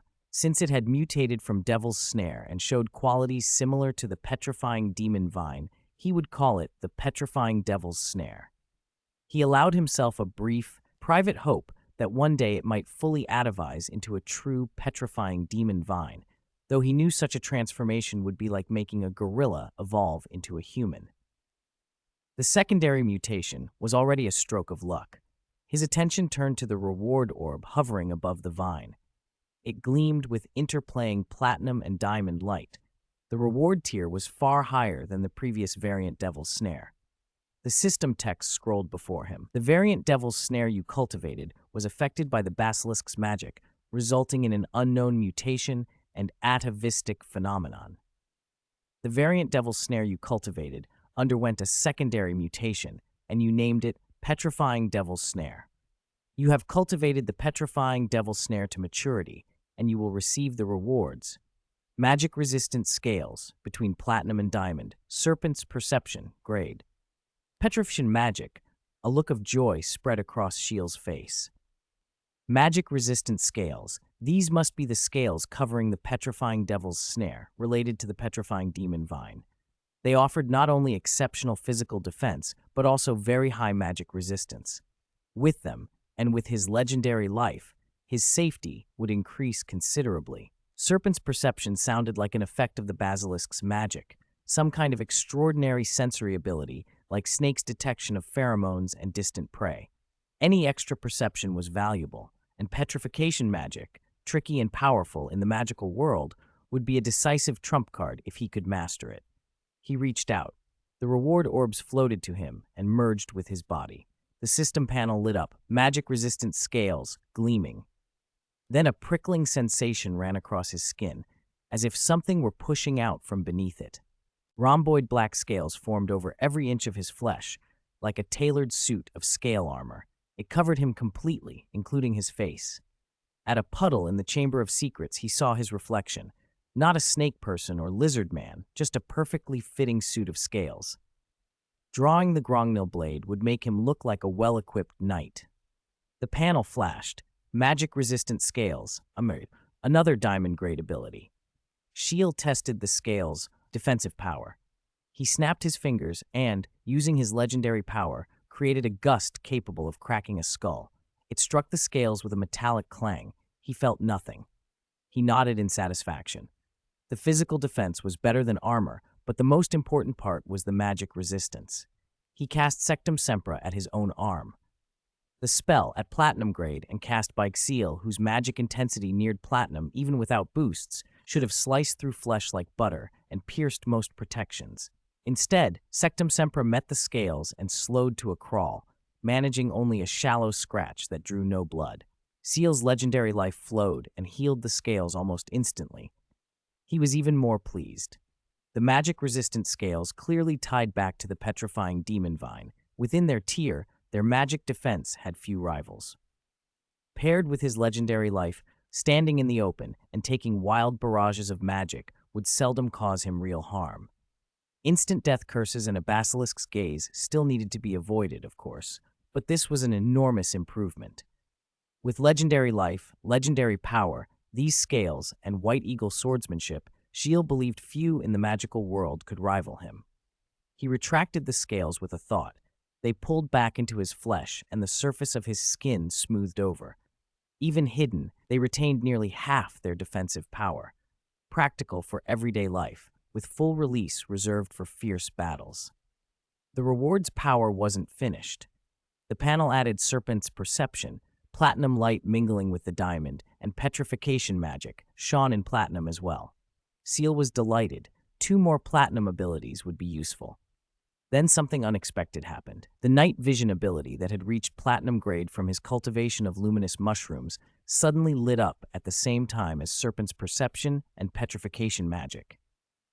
Their lights intertwined, and a cold current hit his eyes. Darkness fell. As if blind, night vision couldn't pierce it. He touched his eyes and felt stone. Had they been petrified? His pupils were stone and could not receive light. Pain stabbed through the nerves around his sockets as cold currents drilled through them. Veins bulged. A click rang in his head. The petrified eyes cracked away. New eyes opened in his sockets. On the system panel, the 3 original platinum abilities, Serpent's Perception, Petrification Magic, and Night Vision, disappeared and were replaced by a single new ability shining with clear diamond light, Petrifying Gaze, Diamond Grade. Ciel took a steadying breath. He hadn't expected such a reaction, but a diamond-grade magic ability was a massive gain, a leap from platinum to diamond. He felt the change in his vision. His previous night vision let him see motes of magic in the dark, useful when his magic perception was lower. Now the eyes of petrification showed magic particles with clarity on a whole other level. Even Ciel's current magic perception couldn't match what these eyes revealed. He could detect smaller structures radiating from the magic particles themselves, an almost microscopic layer of the magical world that likely required diamond-level perception. More than sight had changed. The eyes of petrification granted him a new sense beyond human faculties. They intercepted mysterious information, pheromones and biochemical signals, and reconstructed a world of scent and secretion in his mind.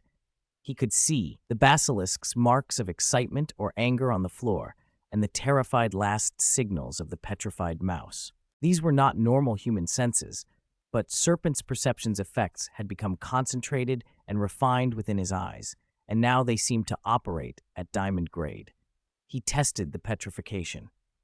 Fixing his gaze on a stone pillar, a cold current spun out from his eyes and struck it. Instantly, the pillar paled and took on the appearance of being weathered for eons, bleached and desolate. The petrification magic was chillingly real. A slow, pleased smile touched his lips. This ability would be a powerful trump card. Opponents might guard against his wand or the Grongnil blade, but who would expect an ethereal gaze? Unless an opponent had extraordinary battle instinct or magic perception far beyond the norm, they would likely be petrified on first sight. 2 extremely practical diamond-grade abilities. Ciel felt the accomplishment settle in. He looked around the vast chamber of secrets with fresh intensity. If he could fill it with petrifying demon vines, it would be an awe-inspiring force for the final battle. Harvesting them now had already yielded amazing upgrades to his anti-magic scales and the eyes of petrification. But planting many vines would be a huge task. The secondary mutation could be induced by the basilisk's magic, but the initial mutation required painstakingly treating each magic node with Sectum Sempra, little by little. The chamber's hard rock, nourished by basilisk droppings, would need to be loosened into soft soil. Just that work would likely consume most of his remaining summer vacation. Improving Margaret and goldfish vine varieties would need unicorn toad slime and more time, probably busy work stretching to his second-year winter. He didn't mind being busy. Actual, tiring work that brought real rewards was worth it, unlike the empty promises of some mentors in his previous life. But before he could begin, there were practical problems. Planting so many petrifying demon vines would require vast quantities of potions. If the Ministry of Magic saw massive purchases, they'd investigate the source. He didn't want the Ministry, or Professor Sprout, to discover the Chamber of Secrets or that he was planting in a chamber housing a 1,000-year basilisk. He would have to fund these potions himself. The chamber's soil would benefit from certain potions in addition to basilisk droppings. Unicorn toad slime would be needed for the Margaret and goldfish vine improvements. Money, then, was the immediate barrier. That meant revenue from the Ciel grass on Sprout Island. Several days had passed since the purification workshop finished. Only the first experimental batch had been small. Subsequent batches had been larger. So much time has passed, Ciel thought. This batch of Ciel grass should all be purified by now. He opened a port key to Sprout Island and, amid a dizzying spin, arrived. Trolls blackened by smoke from the purification process met his eyes, giant priest Sirius included, soot-covered and bloodshot from the fumes. When Sirius saw Ciel, he hurried to wash and presented a large bundle of neatly rolled, clean Ciel grass with nervous pride. "My king," Sirius said, eyes hopeful. "Is the Ciel grass up to standard? We didn't dirty it at all. We were very careful." Sirius's caution was understandable. Purified Ciel grass fetched astronomical prices. One rolled cigarette converted to galleons could buy livelihoods. For the troll settlement, the batch represented their hopes. Ciel handled the bundle gently. "Don't worry," he told them. "You did well. I've found sales channels. The payment will come soon. Fruits will fill your bellies for now, but when payment arrives, you'll have bread and milk every day. I'll have new clothes made for you. Afterwards, we'll open new islands, and there will be more space." The trolls brightened at the promise of bread, milk, and clothes. Ciel left for Hogwarts with the grass and gave it to Snape. Even Snape's stern face betrayed a flicker of interest at the quantity, but he said little and accepted it. "For sales, I'm collaborating with the Malfoy family," Snape said. "They will set up Ciel grass shops across the magical world and handle construction, advertising, and connections. They will take 40%. As an intermediary, I will take 0.5%. You will receive 55%. Ciel agreed. He trusted Snape, and the Malfoys were professionals. 55% was a huge, steady income, enough to fund his planting plans without dealing with those tedious logistics. Snape's demeanor then turned unusually solemn. He set strict warnings. "Keep this secret, especially in the coming period. Don't mention the purified Ciel grass, even in your own bed. No face-to-face discussions, no owls, nothing. I will notify you using a Patronus," he said. Snape's caution shocked Ciel, perhaps excessive, but not unfounded. Snape warned that the magical world's waters ran deep, and powerful interests had monopolized Ciel grass purification before. Ministers had disappeared over disputes of profit distribution. If anyone smelled a rumor, they would spare no effort to trace the source. Ciel felt the weight of what Snape had risked. The office door closed, and green glowing text appeared. "Remember what I told you. Now leave." Ciel left, thinking through arrangements. The chamber's soil and the petrifying demon vine cultivation had to wait until the Ciel grass profits cleared. The Margaret and goldfish vine improvements needed unicorn toad slime, which required funding as well. Unconsciously, he drifted to the little greenhouse where he often lingered. The sight there put him at ease. The floor was wrapped in dense shadow magic. Thorny, python-like branches uncoiled from the shadows and in an instant wrapped around his ankles, gently rubbing against him as if seeking attention. A tender, joyous voice echoed in his ear. "Father!" Feeling the thorny branches brush his ankle like a familiar caress and hearing the soft "father" echo in his mind, Char's face brightened. "Shadow? You're awake?" The shadow-thorn tree eased out of the deeper gloom. Its thorny limbs tightened their embrace around Char, as if making up for lost time. Looking at Shadow now, Char felt a little helpless.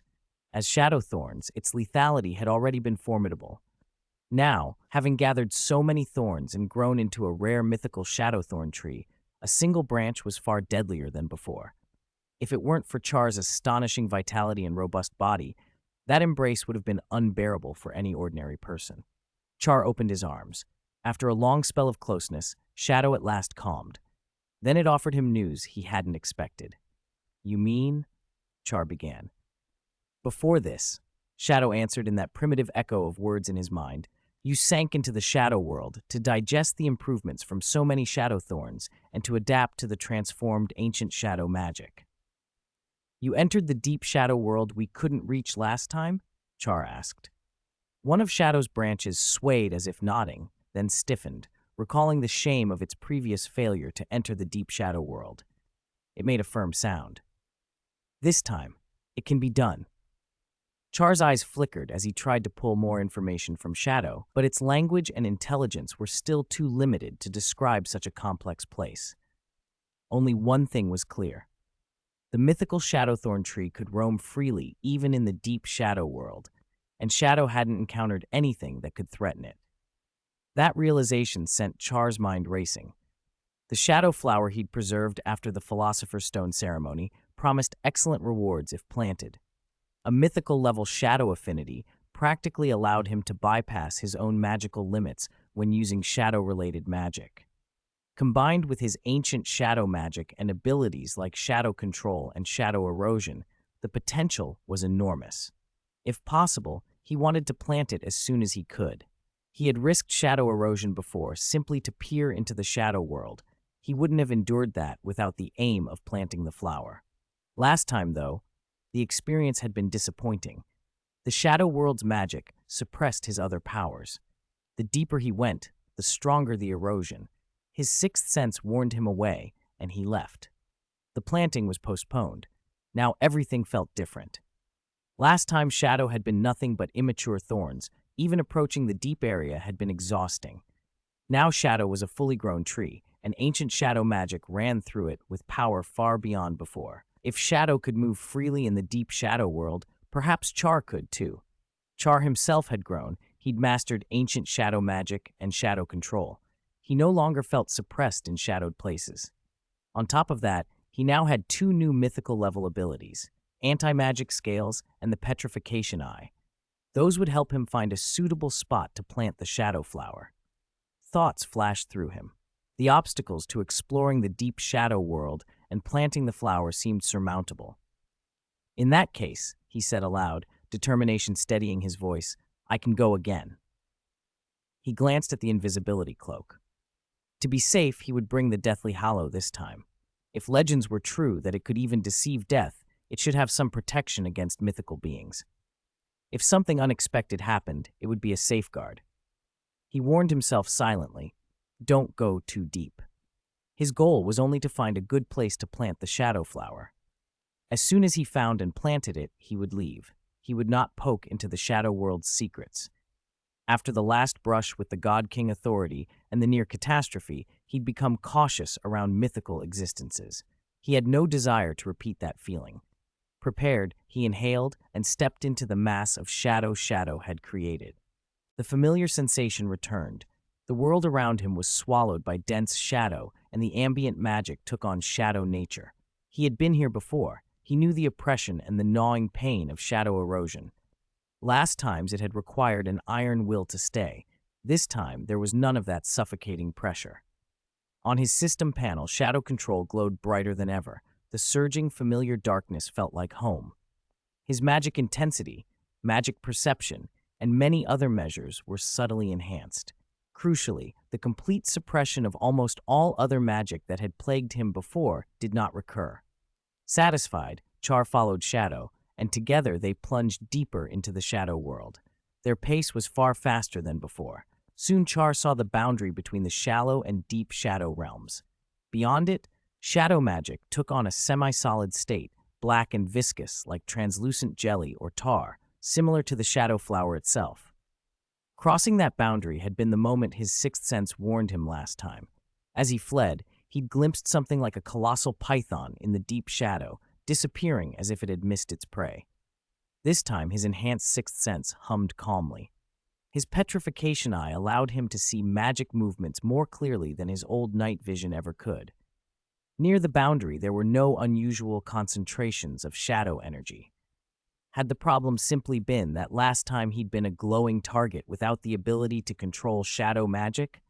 Like a shining fish thrown into a dark sea, he'd drawn predators.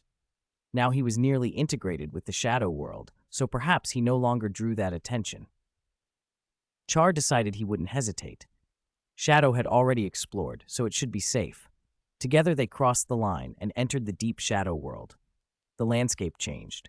Shadow magic here had solidified into viscous forms that occupied space, objects without gravity, without up or down, drifting with the flow of shadow.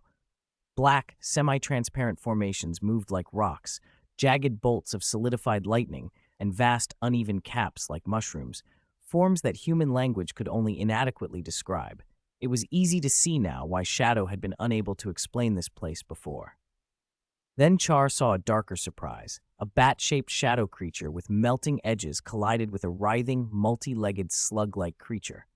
They entangled and merged, two masses of shadow competing for dominance. The bat prevailed, the slug's form dissolved into it, and the bat darkened, stronger for the absorption. It was a clear demonstration of shadow will, erosion, assimilation, and accumulation. Every bit absorbed made the shadow creature more powerful.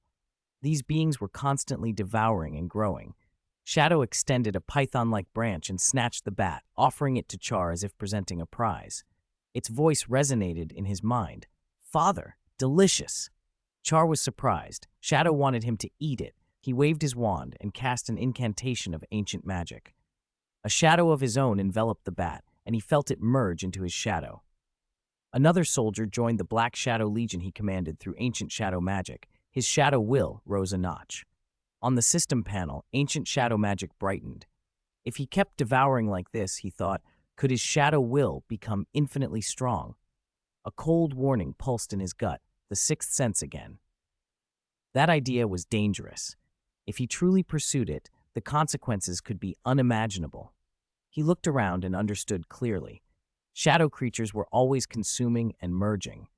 Over years, some must have devoured so many others that their shadow will had become incredibly dense. To continue improving, a creature would have to find and devour even stronger shadows. Before they reached a certain threshold, powerful shadow predators would not bother with weaker prey. Only when something and someone had grown large enough would the true hunters appear. The enormous shape he'd glimpsed earlier might have been one of those apex shadow creatures, lying in wait because it sensed an outsider. It might be guarding a territory tacitly agreed upon with other shadows. If he and Shadow hunted extensively here, they would sooner or later attract that giant python again. The thought chilled him. Char abandoned any idea of a feeding spree. Even Shadow, eager to hunt, was restrained. He was here to plant the shadow flower, nothing more. They pressed on a little deeper, where the shadow grew thicker and more viscous, until it assumed truly solidified forms, like the shadow flower itself. Char decided he didn't need to go farther. Conditions would certainly improve deeper in, but unknowns and dangerous apex predators would also increase.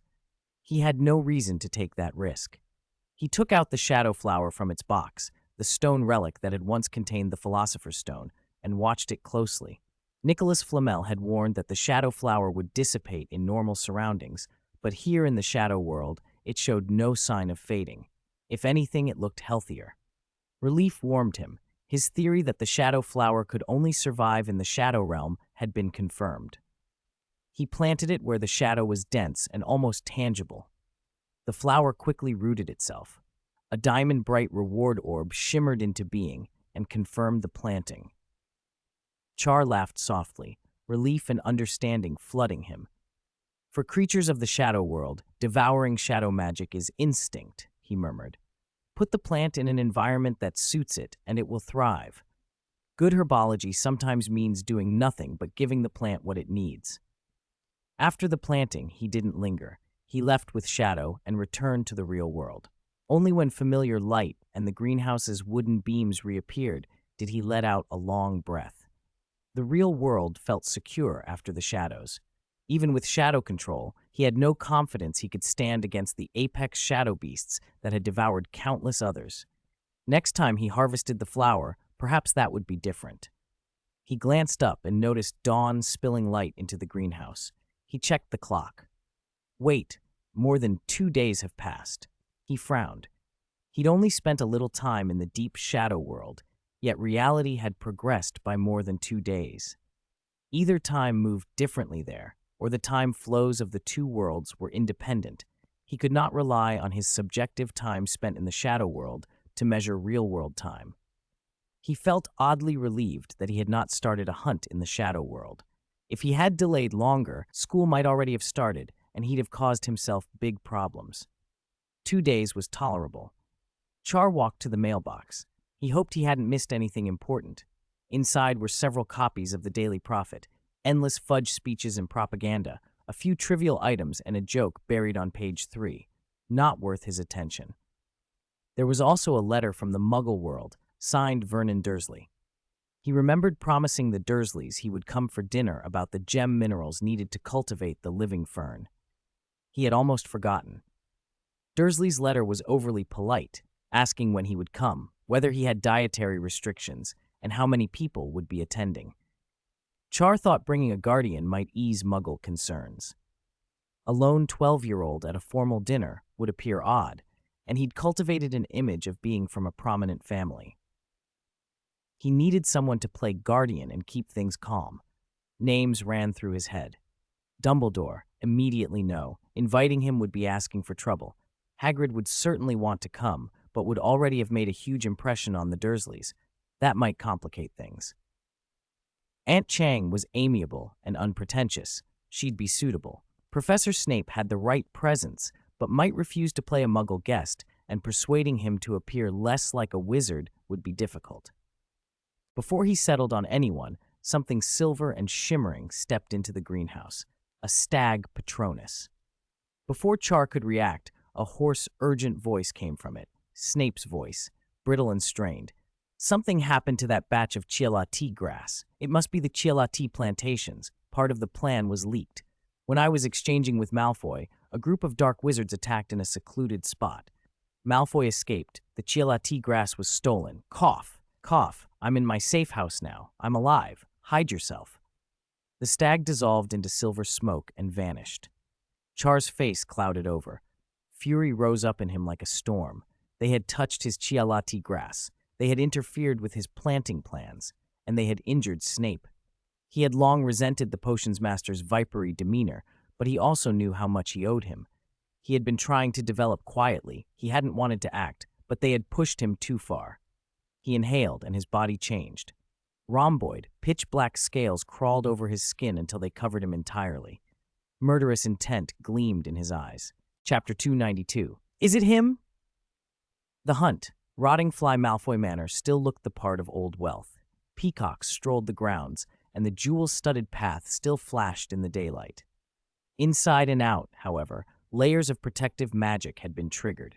The air itself felt thick with tension. Not even a mosquito could cross the grounds now. Lucius Malfoy stood before the fireplace, where the flames leapt but could do nothing to warm the chill that clung to him. Since his narrow escape from the early morning attack, he had not moved from that spot. His pale face was drawn. He muttered to himself. How could this be? Who? He still could not make sense of how news of the handover had leaked. Had Snape slipped up? Had someone on his own side betrayed them? No matter how he turned it over in his head, he found no obvious leads. Then Lucius sensed something else, a faint wisp of killing intent in the air, and a cold pressure closing around his chest. He turned. Not far behind him stood a figure clad entirely in black, scale-like armor that seemed to suck the light away. Lucius's eyes widened. It made no sense. Every ward at Malfoy Manor had been raised. Apparition and the Floo were blocked nearby. How had anyone crossed so many defenses and come all the way inside to stand before him? How long had they been watching? If they had wanted to kill, there had been countless chances. He clenched the urge to draw his wand and said instead, keeping his voice smooth, "Sir, what do you want?" The figure's voice came, low and hoarse beneath the grinding of scales. "I will not take your life, but I want you to tell me, honestly, what happened in the early hours of the morning." Lucius, still on edge, felt some of his immediate fear ease. This visitor did not seem to be part of the ambushers after all. He had come for information. Lucius began to tell the story in halting detail. "Because of who we are, If Severus Snape were to come to Malfoy Manor, it would raise questions. No one wants that, especially not now, with the Ministry cracking down on dark wizards. We arranged to meet at Spinner's End to hand over that batch of purified Ciel tea grass. It should have been quick and secret, but a band of dark wizards must have been waiting. They attacked us. Reckless lot, heavy with dark magic. Snape killed 3 with Sectum Sempra, but the man leading them, I know him. Rotting Fly Hume. He's one of the Ministry's top 3 bounties. Snape was helping me and was ambushed with a vicious dark art spell. I cast charms to fight us free so we could get away, and Snape fled when he had the chance. But they took all the Ciel tea grass. The black-suited figure listened. Through ancient shadow magic, he had watched Lucius before appearing. Through the wards, he had watched the emotions Lucius emitted: fear, anger, confusion. That told him Lucius had not been the leak. Snape's injuries and the missing grass were not Lucius's doing. The figure's own suspicion eased. "What about the Aurors?" the figure asked. Lucius snorted. "They came to Spinner's End and found nothing. No blood, no torn flesh, no traces at all. They told me I was imagining it. I used every channel the Malfoys have, but it was as if an invisible hand had wiped everything away." The dark wizards and the grass vanished. The figure made a soft, cold noise. To threaten Snape and to blind the Malfoys' networks, that required influence and brutal cunning. Whoever stood behind the theft was connected to those who controlled the Ciel tea grass purification. Zar, the figure clothed in anti-magic scales, narrowed his eyes. He remembered a lesson from his old master. Strike first, or 100 blows will follow. If he did not retrieve that grass and punish those who hurt Snape, the true mastermind might begin to act more openly. Then, as if swallowed by shadow, the black figure vanished. Lucius felt a deeper chill settle over him. He had not seen a face beneath the scales. The voice had been muffled and indistinct. Still, Lucius's strongest talent was recognition, and something tugged at him: familiarity. He caught sight of a black scabbard at the figure's waist, and a flash of memory hit him hard. How many wizards carried swords these days? That scabbard, he knew it. His pulse quickened. He sank slowly into a chair, palms cold. "So it's him," he whispered. He thought of an investment whose returns he had expected to materialize only years from now. If things continued on this path, if both the Dark Lord and the White King were removed, the balance of power might shift far sooner than anyone predicted. Far from Malfoy Manor, Spinner's End sat quiet and desolate. Once a haunt for dark wizards, it had been emptied by recent Auror purges. Shire slipped from the shadows where Lucius had indicated and stopped in front of the battered little house where the exchange and the ambush had taken place. There were no obvious traces of battle. No shredded cloth, no scent of blood, no lingering magical eddies.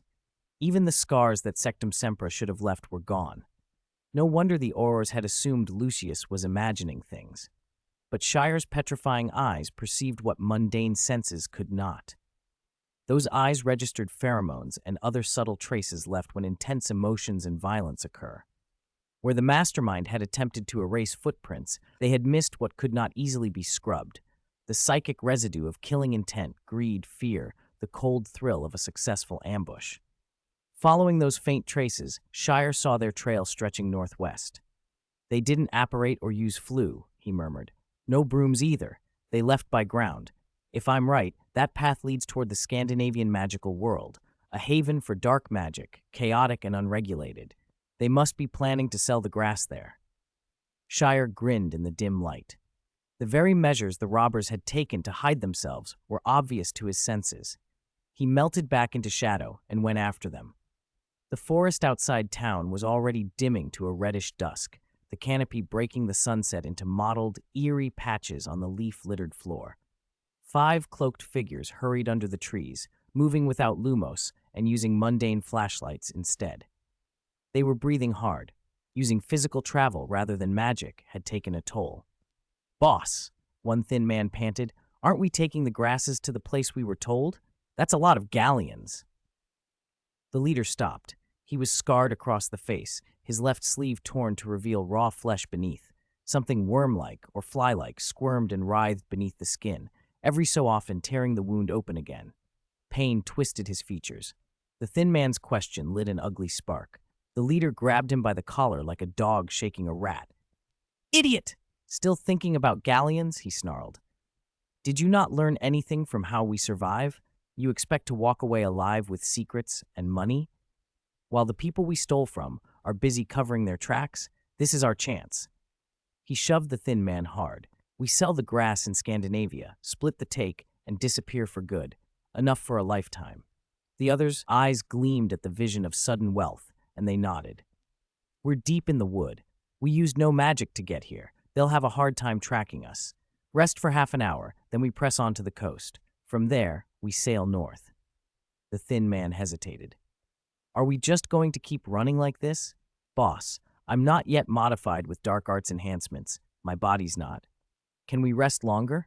In a flash, the leader's hand closed around his throat and, without hesitation, snapped. The thin man's neck gave with a sickening crack. He slumped, dead. The leader spat. "One less mouth to feed. We lighten our load." He bent, tore the dead man's throat open, and drank greedily. The others, used to such rituals, joined in without surprise. Flesh was torn, blood swallowed, their hunger soothed in that brutal, bestial way. The leader glared at the raw wound on his arm and hissed, "Sectum sempra. If I hadn't had the modifications, that would have stayed that way forever. But it'll bother me for years." "Damn Snape," another of them snickered. "Wasn't that rotting fly trick of yours a clean sneak attack?" someone said, flattering him. "Take down Snape. When word gets out, your name climbs higher." The leader's face contorted with cruel pride and lingering fear.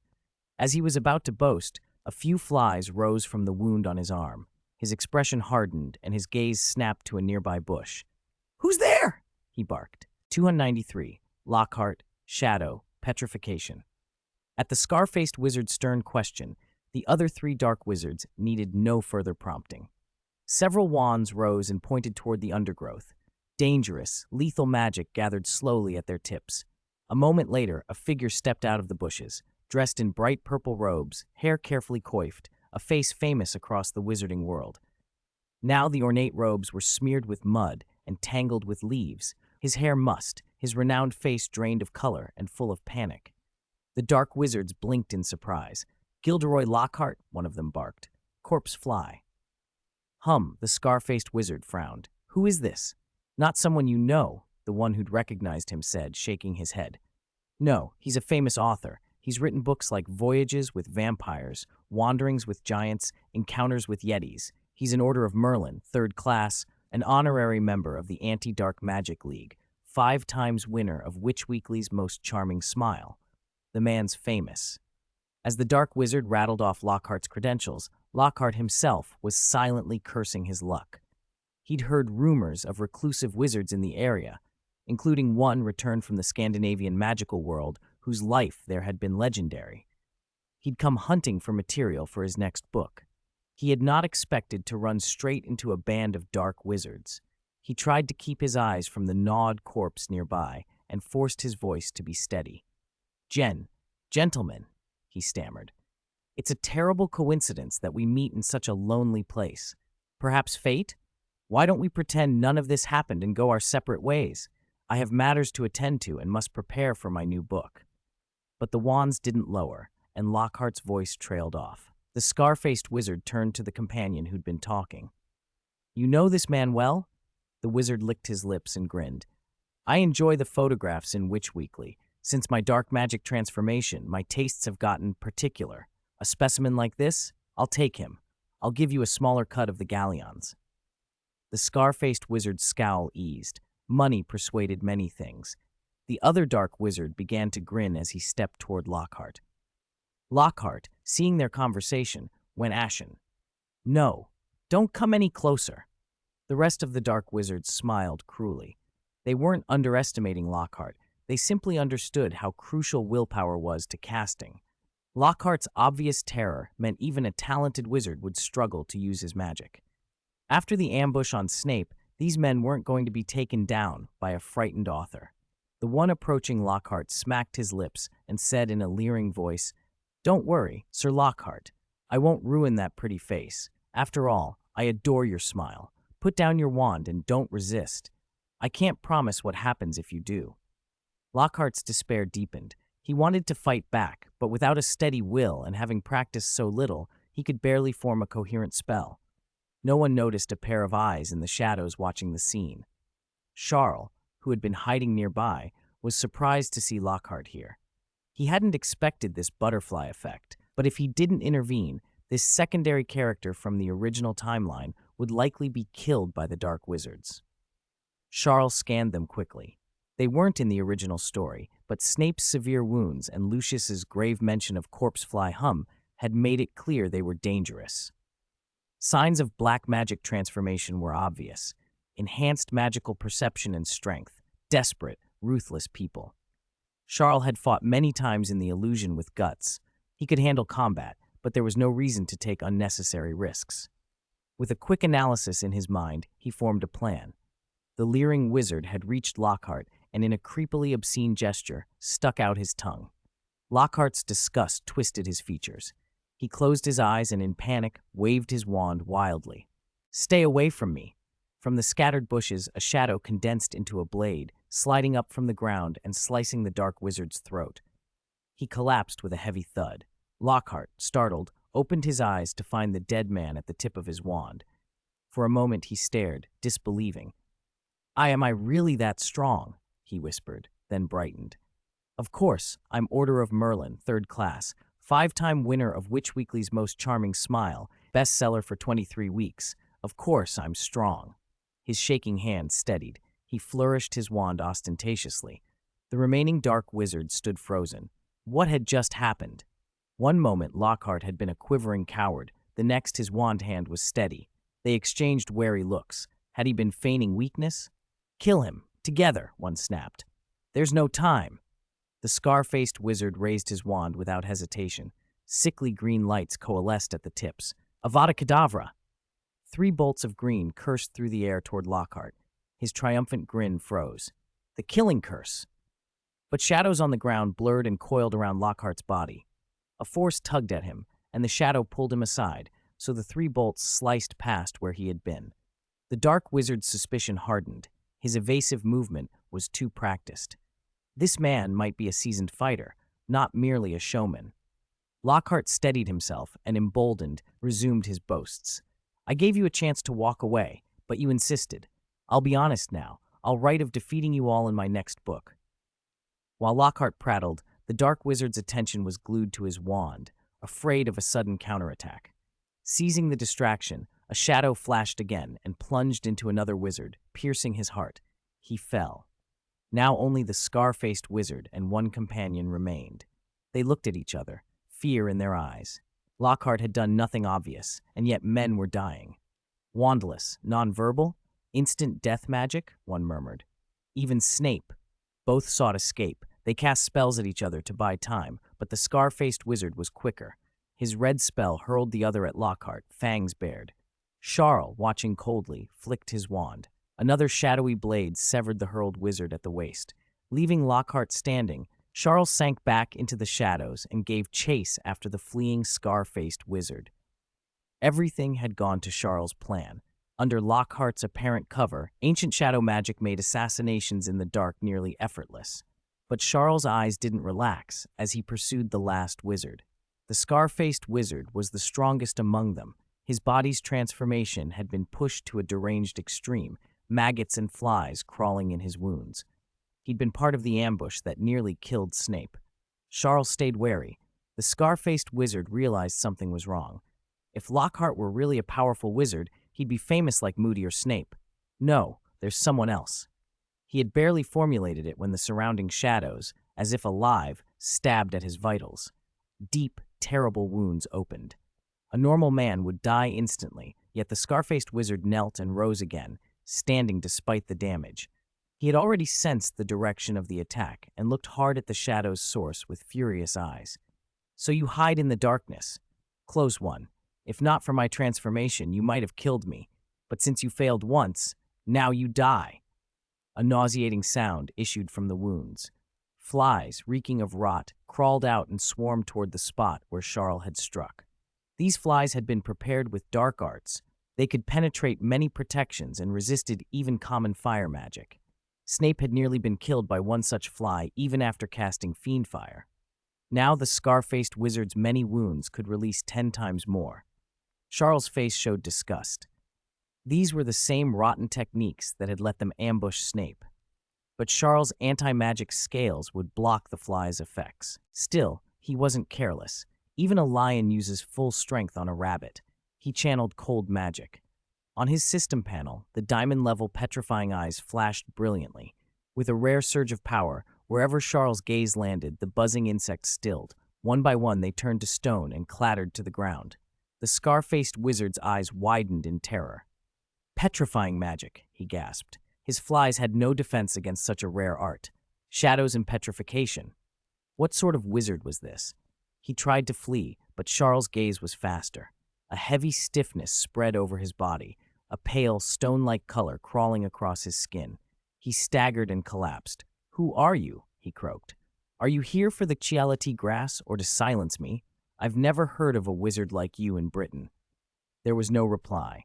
A shadow rose and engulfed the scar-faced wizard's head, and when the head was shadow-eroded and joined the Black Shadow Legion of ancient shadow magic, Charles exhaled. The band that had dared ambush Snape and Lucius was wiped out. Charles' relief was tempered by caution. These men had mostly undergone black magic transformation. They weren't ordinary. From their conduct, they hadn't intended to confront the mastermind, only to buy time and flee. That made Charles suspect the mastermind was even more dangerous. When Charles waved his wand, the head within the shadows surfaced again, but its eyes were now black, consumed by shadow. He questioned it. "Who hired you? How did you know the time and place of the Cielati handover?" The head muttered, searching its fractured memories, then stopped, bewildered. "I don't know. I forgot." It answered all other questions, but named no employer. Charles' brows nodded. He pressed again, but nothing about who had hired them came back. There was one small consolation. A pouch had fallen from the scar-faced wizard's body. Inside lay the stolen batch of Cielati grass. Charles' losses were recovered, and his planting plans could proceed. And the mastermind's extreme caution suggested something else. Whoever had ordered this had scruples and wanted to conceal their identity. If they had the power of a Dumbledore or Voldemort, they wouldn't have to go to such lengths for a batch of grass. They wanted to trace its origin, not slaughter for power. But with these hired hands all dead, that plan had failed, and the mastermind would be less likely to act again quickly. Snape's injury had already drawn Dumbledore's attention. With Dumbledore alive, evil forces had to be careful. Still, one question remained crucial. How had the information leaked? Without finding that out, the mastermind might yet uncover the truth and trace it back to Charles. He considered and discarded possibilities. Snape was meticulous. Lucius Malfoy knew how valuable purified Ciel tea grass was and would have layered protections across Malfoy Manor. Infiltrating them without raising alarm would have been impossible without something that could access anywhere unnoticed. Something everyone takes for granted, Charles mused to himself. Something that can reach any place and wouldn't attract the attention of watchful wizards like Snape and Lucius.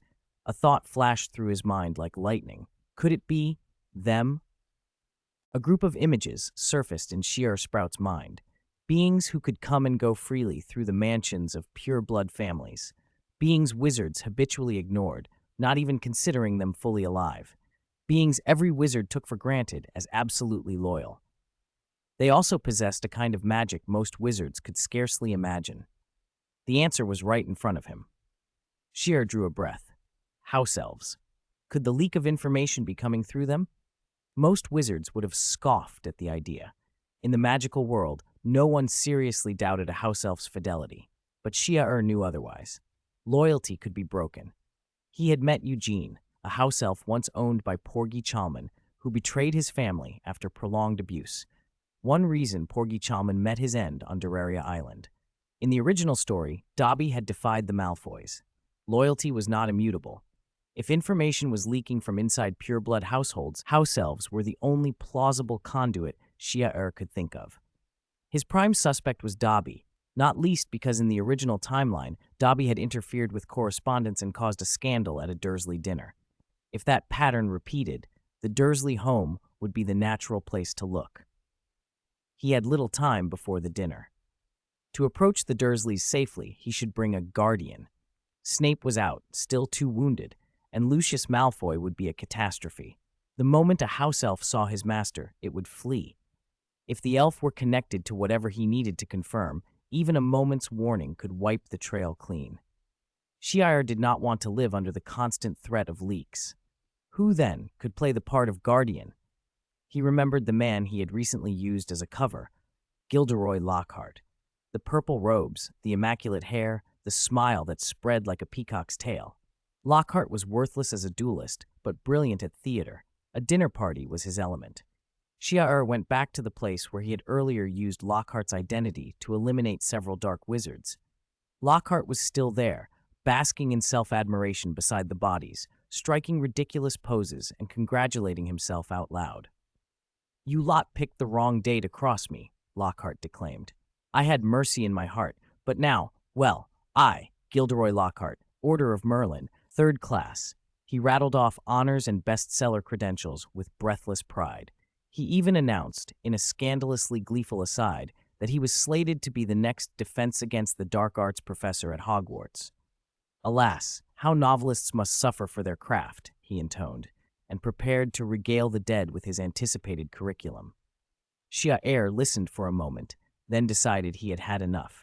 With a small motion of his wand, he wove ancient shadow magic through the corpses. Lockhart felt the tug of his robe, stumbled, and hit the ground. When he recovered enough to see, the bodies were moving, joints cracking, skin splitting, hollow eyes turning toward him. They began to crawl. Lockhart scrambled back in blind, comic terror. He tried to rally his usual charms. "Fulgur Gilderoyensis," he cried, sending a blinding golden bolt from his wand that splattered harmlessly over the reanimated corpses. "Fili defendo," he shouted, conjuring a transparent dome that popped like a soap bubble when the corpses reached it. Panic finally broke him. A cold corpse hand latched onto his wrist. Lockhart's bravado drained away. His vision swam, and he fainted. Ciel stopped the shadow summoning. The tendrils that had animated the dead slid back into the earth and coalesced into a black vortex that swallowed the bodies and erased all traces. He had meant only to frighten the man, not to add more unwilling recruits to his Black Shadow Legion. He shook his head then, catching Lockhart's limp form, wrapped him in shadow, and carried him away. When Lockhart came to, he was hanging over a seaside cliff, the wind whipping at him and the waves smashing against jagged rocks far below. He knew, without doubt, that a fall would mean nothing left of him but torn flesh and bone. Panic flooded him anew. A voice, cold as seawater and dry as dead leaves, spoke from the shadow behind him. "Professor Lockhart, I advise you to keep your voice down. This is a place I chose for you. No one will pass by." Lockhart's knees trembled. He could not see the speaker. Only the rasp of breath and a hand, scaled in black, laid a stack of photographs on his face. The images were of him, terrified, fainting, the very scene on the ground. The photos would destroy everything he had built with memory charms and stolen reputations. "You would not want these in tomorrow's daily profit, would you?" the voice taunted. "All those years of accomplishments would vanish." Lockhart's mouth went dry. What do you want?" The voice was almost admiring. "You are clever, Professor Lockhart. So cooperate, and I will return these photographs intact. I will not harm your reputation. In fact, I can help you go further." Then the command came. "Before tonight's dinner, dress as a high society muggle, an heir of an old rich muggle family. You will accompany your nephew, Sheer Sprout, to a muggle family banquet to complete a business engagement. Do not be surprised that Sprout is the second year from Hufflepuff. The savior Harry Potter will also be present." Lockhart's face crumpled into confusion and dread. Why go to such lengths for Harry Potter? Whatever scheme this was, it was clearly larger than him. Any plan involving Harry, or engineering proximity to Harry, could be tangled with Dumbledore or darker puppeteers. The thought of being a pawn in a battle between powers terrified him more than the cliff. "I understand," he gasped. "I will do it. Better to comply than be ruined." The force that had held him evaporated. He dropped back onto solid ground and, after a moment's shaking, looked around to find no one. No scaled hand, no shadowy commander, only his own quick breath and the icy knowledge that someone could blackmail him with ease. He fumbled a small mirror from his pocket, smoothed his hair, and practiced his smile until it was ready for the cameras. Time was short. By morning at number 4 Privet Drive, Vernon Dursley received the reply he had been waiting for. The letter confirmed 2 distinguished guests, Mr. Mumman, Sprout, and his uncle, apparently a sir. Vernon buzzed with pride and plans. 2 guests, a sir even. No special diet, ordinary food, how delightfully simple. They're approachable, the sort who'll fit right in, he crowed, arranging chairs, polishing cutlery, and fretting over every detail. Above all, he fretted about appearances. He stomped up the stairs and rapped on Harry's door. Harry poked his head out. He looked a little healthier than before, a touch of weight on his cheeks, new glasses, clothes that fit. Vernon glared inwardly. Dudley had insisted on the expensive things, but he plastered on his civility and spoke in the gentlest patronizing tone he could muster. "You know how important tonight is," he said. "You can sit at the table, but remember, don't say anything odd. No strange gestures. Behave specially well with Dudley." Harry rattled back the admonitions faster than Vernon could list them. "I won't say things I shouldn't. I won't make odd gestures. I'll be polite to Dudley. I've memorized it all." Vernon peered through the crack as if expecting to spy a slip, then stomped away, feeling reassured. Harry closed the door and exhaled. Thanks to Ciel's invitation, he finally felt connected again to the magical world. He had not been forgotten by friends. He had been enjoying the Dursleys' surprising comforts lately, but those comforts were still fragile. He remembered, with a mild headache, the small house elf who had burst into his room last night. Dobby had appeared, declaring himself Harry's protector. "I told you, I am safe at Hogwarts," Harry had protested. "I belong there. I don't need—" "No," Dobby had insisted, shaking his head. "Harry Potter is in danger. Dobby must protect Harry Potter." With a snap of his fingers, he had vanished again. Harry sighed and hoped Dobby would not cause trouble tonight. But Dobby was already in position, hidden in the trees near the Dursleys' house, peering up at Harry's second-floor window. He made a vow to himself. "Harry Potter does not know the danger," Dobby whispered. "Dobby must help Harry Potter in his way. This Muggle dinner seems important. Dobby will spoil it. Even if Harry suffers a little, if he is kicked out of Hogwarts, it is better than losing his life. The 2 who come are just Muggles. Dobby will only hurt them a little if necessary." He hit his head against a branch in self-reproach. Bad Dobby! Bad Dobby! But then, steadier, he convinced himself, Dobby is doing right. To save Harry Potter from death, a small injury to 2 Muggles is no great matter. For the greater good. The wall clock struck 7 with a heavy toll. Its echo filled the spotless living room. Vernon Dursley paced like an agitated rhinoceros beside the lace-covered dining table, his thick neck flushed red. He wheezed and muttered as he checked every last detail of the dinner. "The red wine's been decanted. I hope it doesn't upset our guest." "The lemon meringue is warming in the oven, ready to be served," Petunia answered, fussing with her already immaculate hair. All right. That just leaves you 2, Vernon said, turning to Dudley. "Dudley, do you know what to say?" Dudley forced a smile. "I'll hold Sir's coat and greet him and Mr. Sprout first." "I'll tell them I've long admired their deeds." Vernon nodded in satisfaction, then fixed a fierce look on Harry. Before he could open his mouth, Harry answered readily, "I won't say what I shouldn't. I'll behave. I know my manners." "Doorbell," Aunt Petunia's voice snapped. She smoothed her hair with exaggerated composure.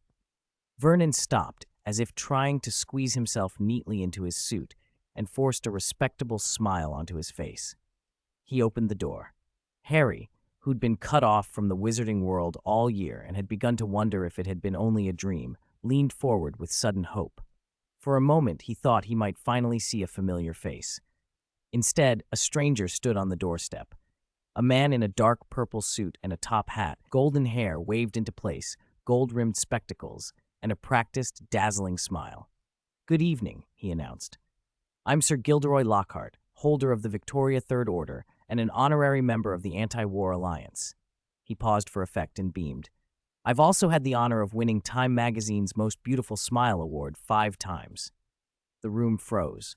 A cold shiver ran through Harry from soles to scalp. His toes felt rooted to the floor. But the Dursleys applauded with enthusiasm that went beyond politeness. Petunia's pale face flushed an unprecedented red. She covered her mouth and stared at Lockhart as if he were a star. Vernon's fat cheeks wobbled with excitement.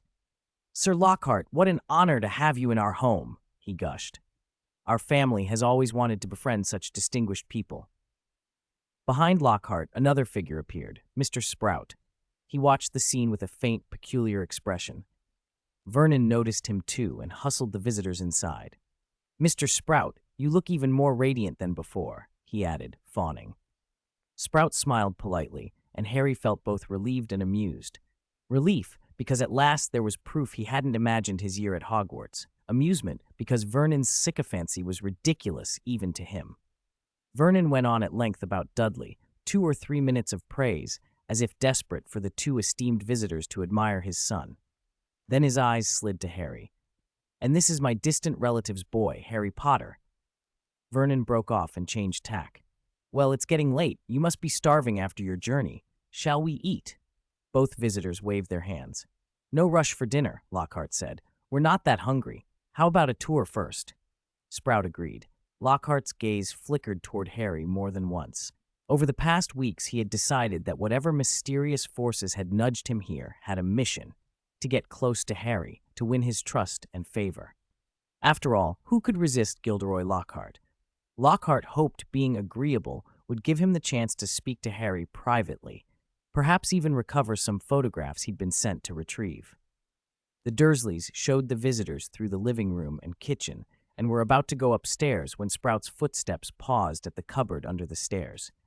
He tapped the thin, slightly peeling panel. A hollow sound answered. Oh? Sprout said. Is there a space under this staircase? Could someone live there?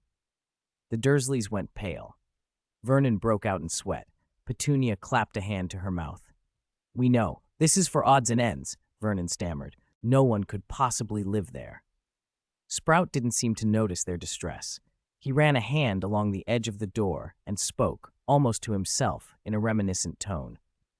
No, Mr. Dursley, of course you wouldn't, but sometimes cupboards like this have been used as living spaces, especially if the house is small, if there are many children, or if there's an inconvenient distant relative's child about the place. They can be very handy. Vernon looked as if his legs might give out. Harry felt a curious warmth. Had Sprout come on purpose to mention this, to stand up for him? For a moment, a vague, grateful relief fluttered through him. Sprout continued, his voice flat and calm, as if reading from a newspaper. There once was a child, born into an illustrious family, who should have lived in comfort, but a sudden attack left him stranded with distant relatives. They took him in, but resented him as a burden. He lived in a space like this. During the day, he worked like a servant, and at night he curled up in that small, cold, musty space. He had a cousin who took pleasure in tormenting him. The Dursleys froze. Vernon's heart felt ready to burst. Petunia's eyes were wide with horror. Sprout smiled and shook his head. Seeing this cupboard brings back memories. It's a good thing your family isn't like that. I can see you've taken good care of Harry. Vernon made a strangled noise and kept nodding, beads of sweat running down his temple. After a moment, he dared ask, And what happened to that boy? Sprout's grin widened. He was found and returned to where he belonged. He discovered he had power, wealth, and authority beyond anything those relatives could imagine. What do you think he did first when he got back? He let the question hang. You, Vernon swallowed. You're not saying. Sprout laughed, then softened. I'm only teasing. I was that boy who slept in a cupboard once. I did gain power beyond my relatives' imagining, but revenge? That's too much. Although I had my share of bad treatment, I can understand some of it. Raising an extra child is a real burden on any ordinary family. Time, money, and risk. So what I do is small kindnesses. I help from time to time, send a card at Christmas, but I don't pry. We're from different worlds. Too close a contact isn't good. Relief swelled through the room. The Dursleys exhaled, color returning to their faces. Sprout reached down and hauled the limp Dudley to his feet. The boy's bulk felt feather-light in his hands. Then Sprout squeezed Dudley's arm and made a soft sound. The Dursleys stiffened again. Sprout's next words were unexpected. A genius, he murmured. He had been thinking of bones and muscle from his training. He had a good knowledge of physiology, and Dudley's frame was remarkable. Fat aside, there was potential there.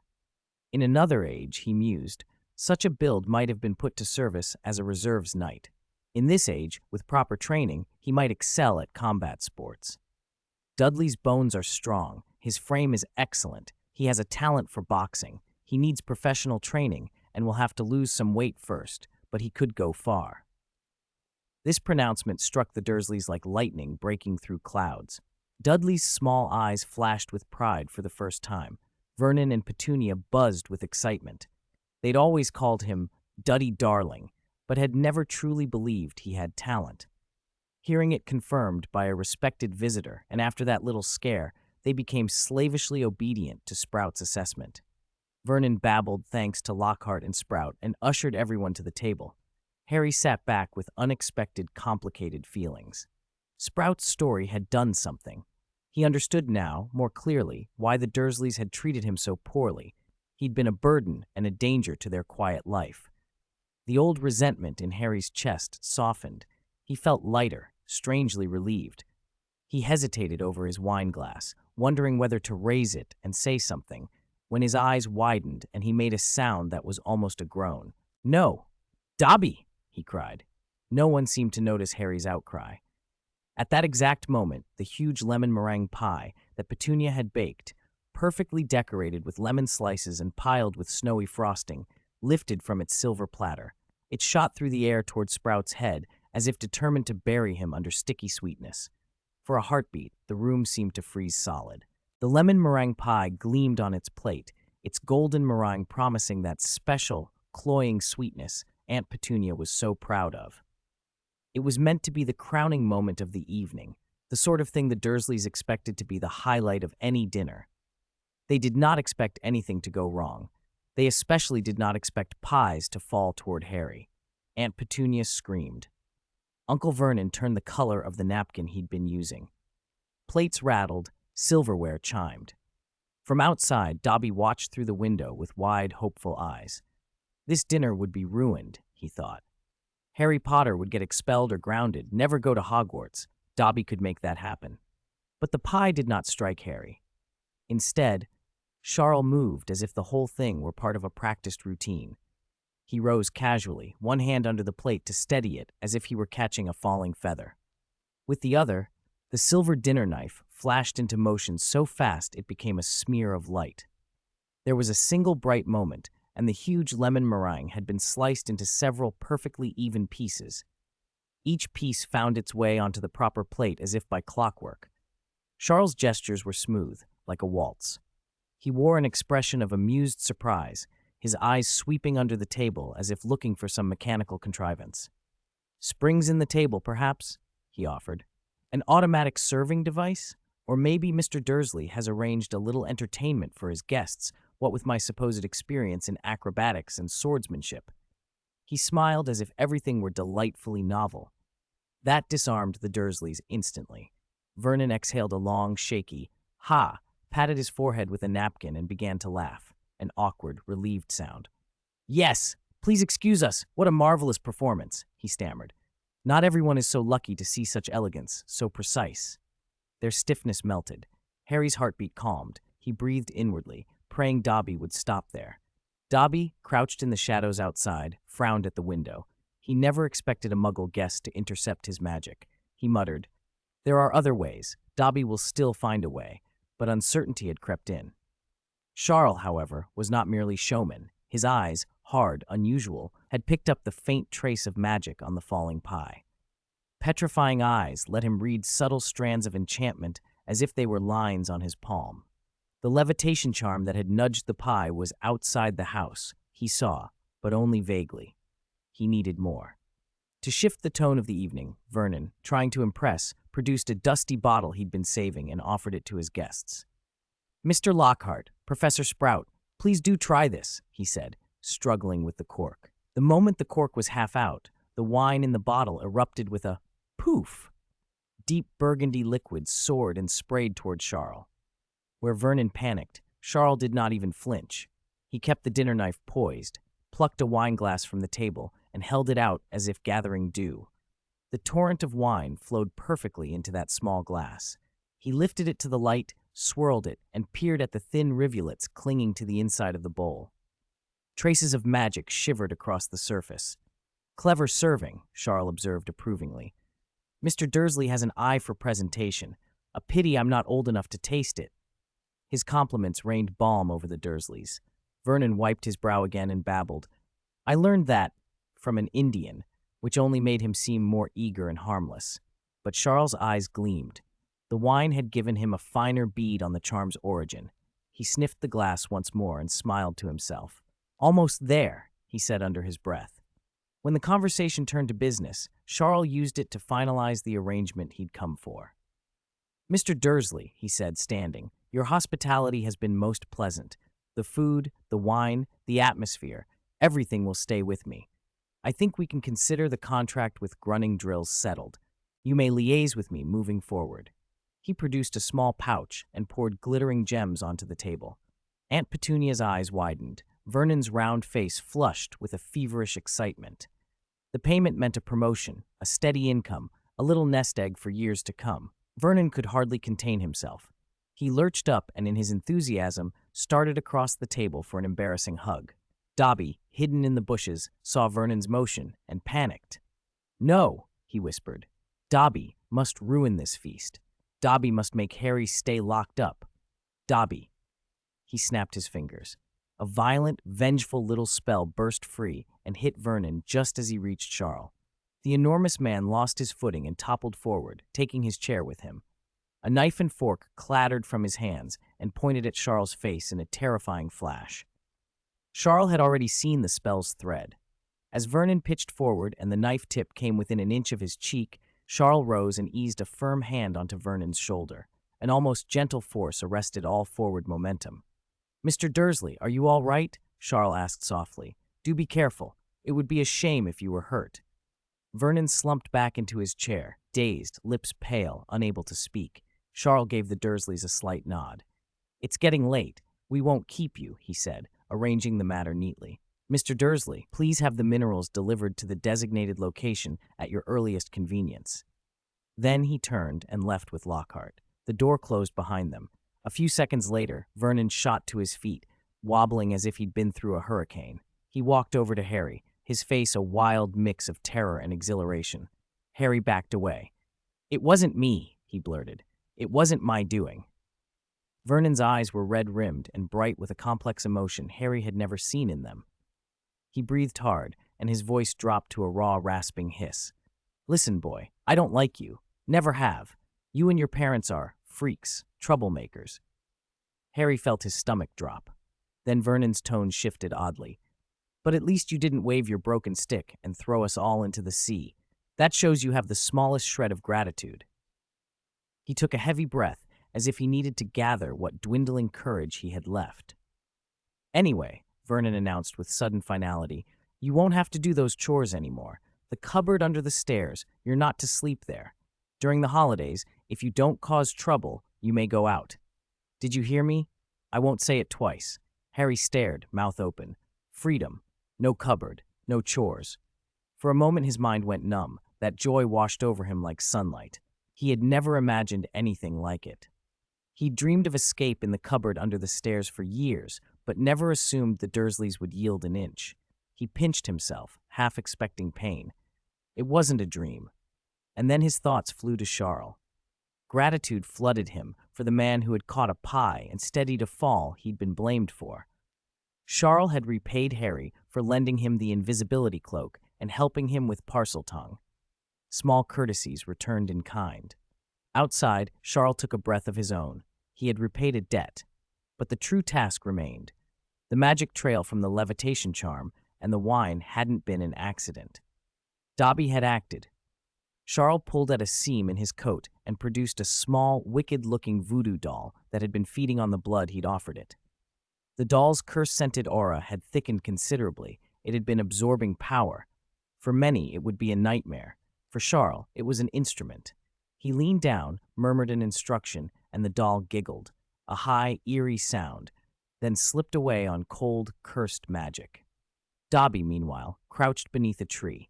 His huge ears drooped. He banged his head against the bark and muttered, Bad Dobby, useless Dobby, Dobby failed. He kept trying to think of another way to make Harry's life miserable so he wouldn't go to Hogwarts. Close to his ear, a childlike laugh of malice sounded, soft, close, as if the voice pressed against the shell of his ear. A chill washed up Dobby's spine that had nothing to do with temperature. It was a freezing, hateful presence that sucked the courage from him. He turned, but it was already too late.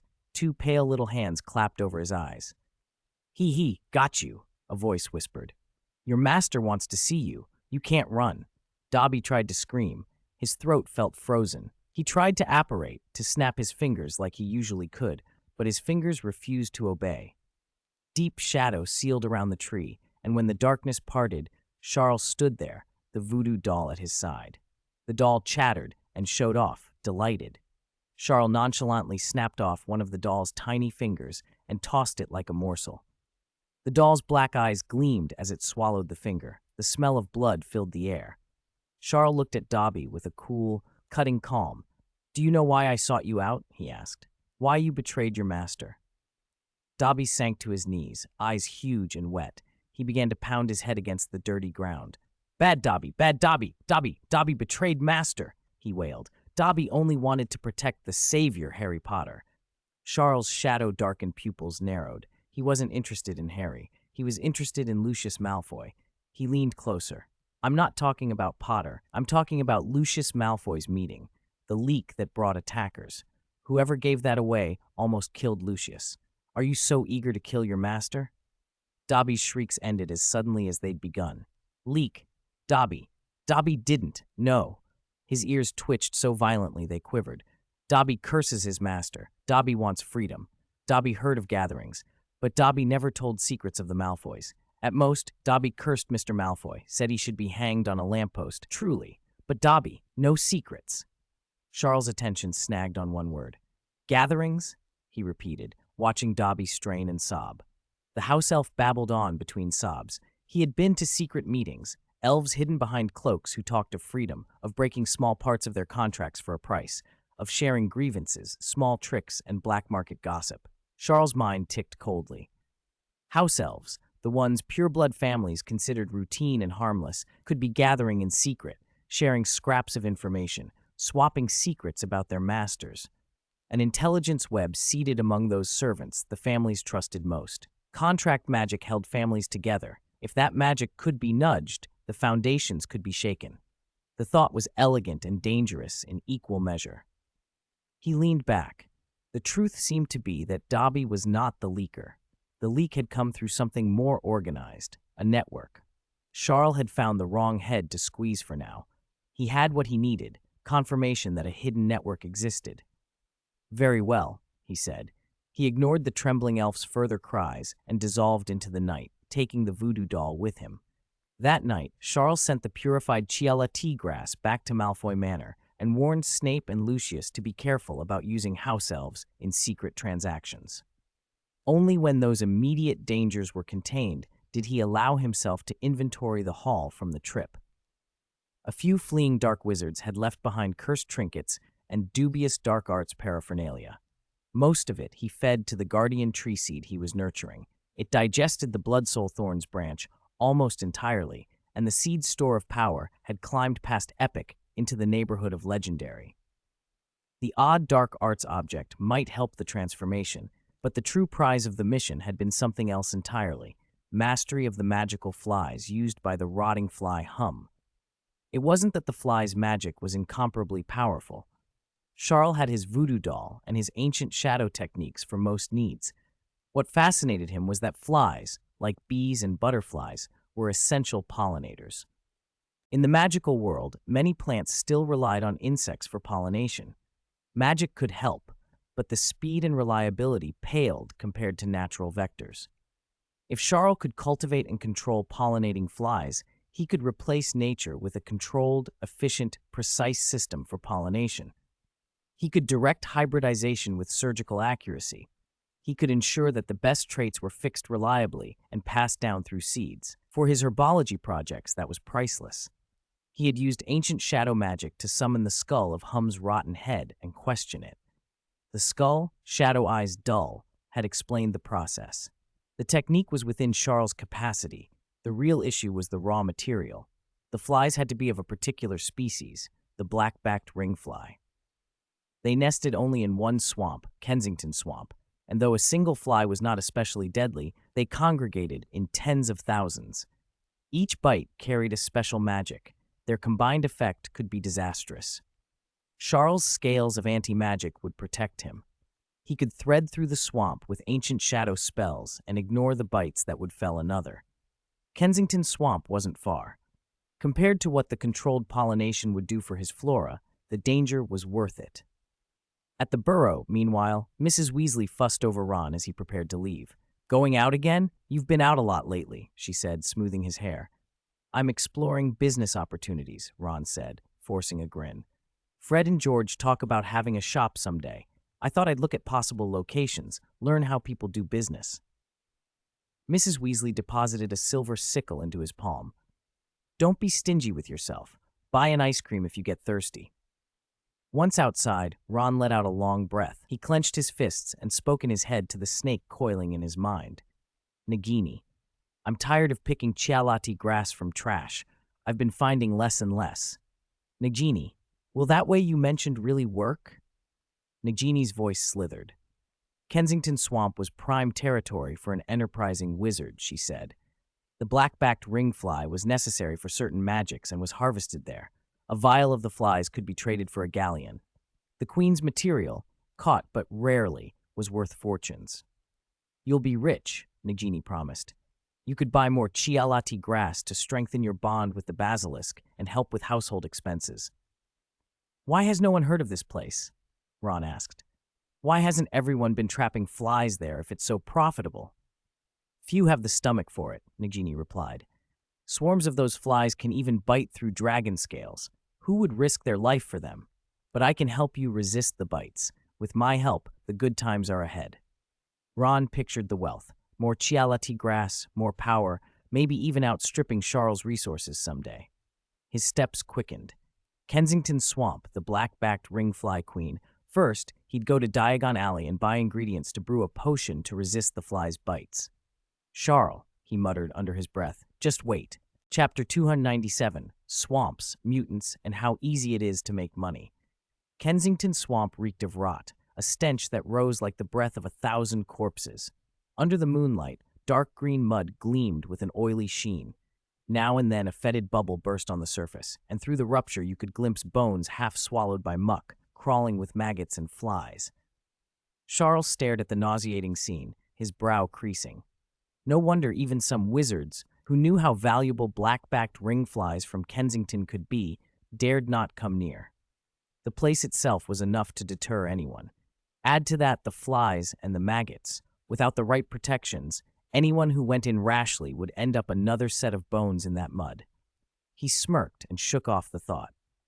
With ancient shadow magic at his command, he didn't have to slog through the filth like ordinary wizards.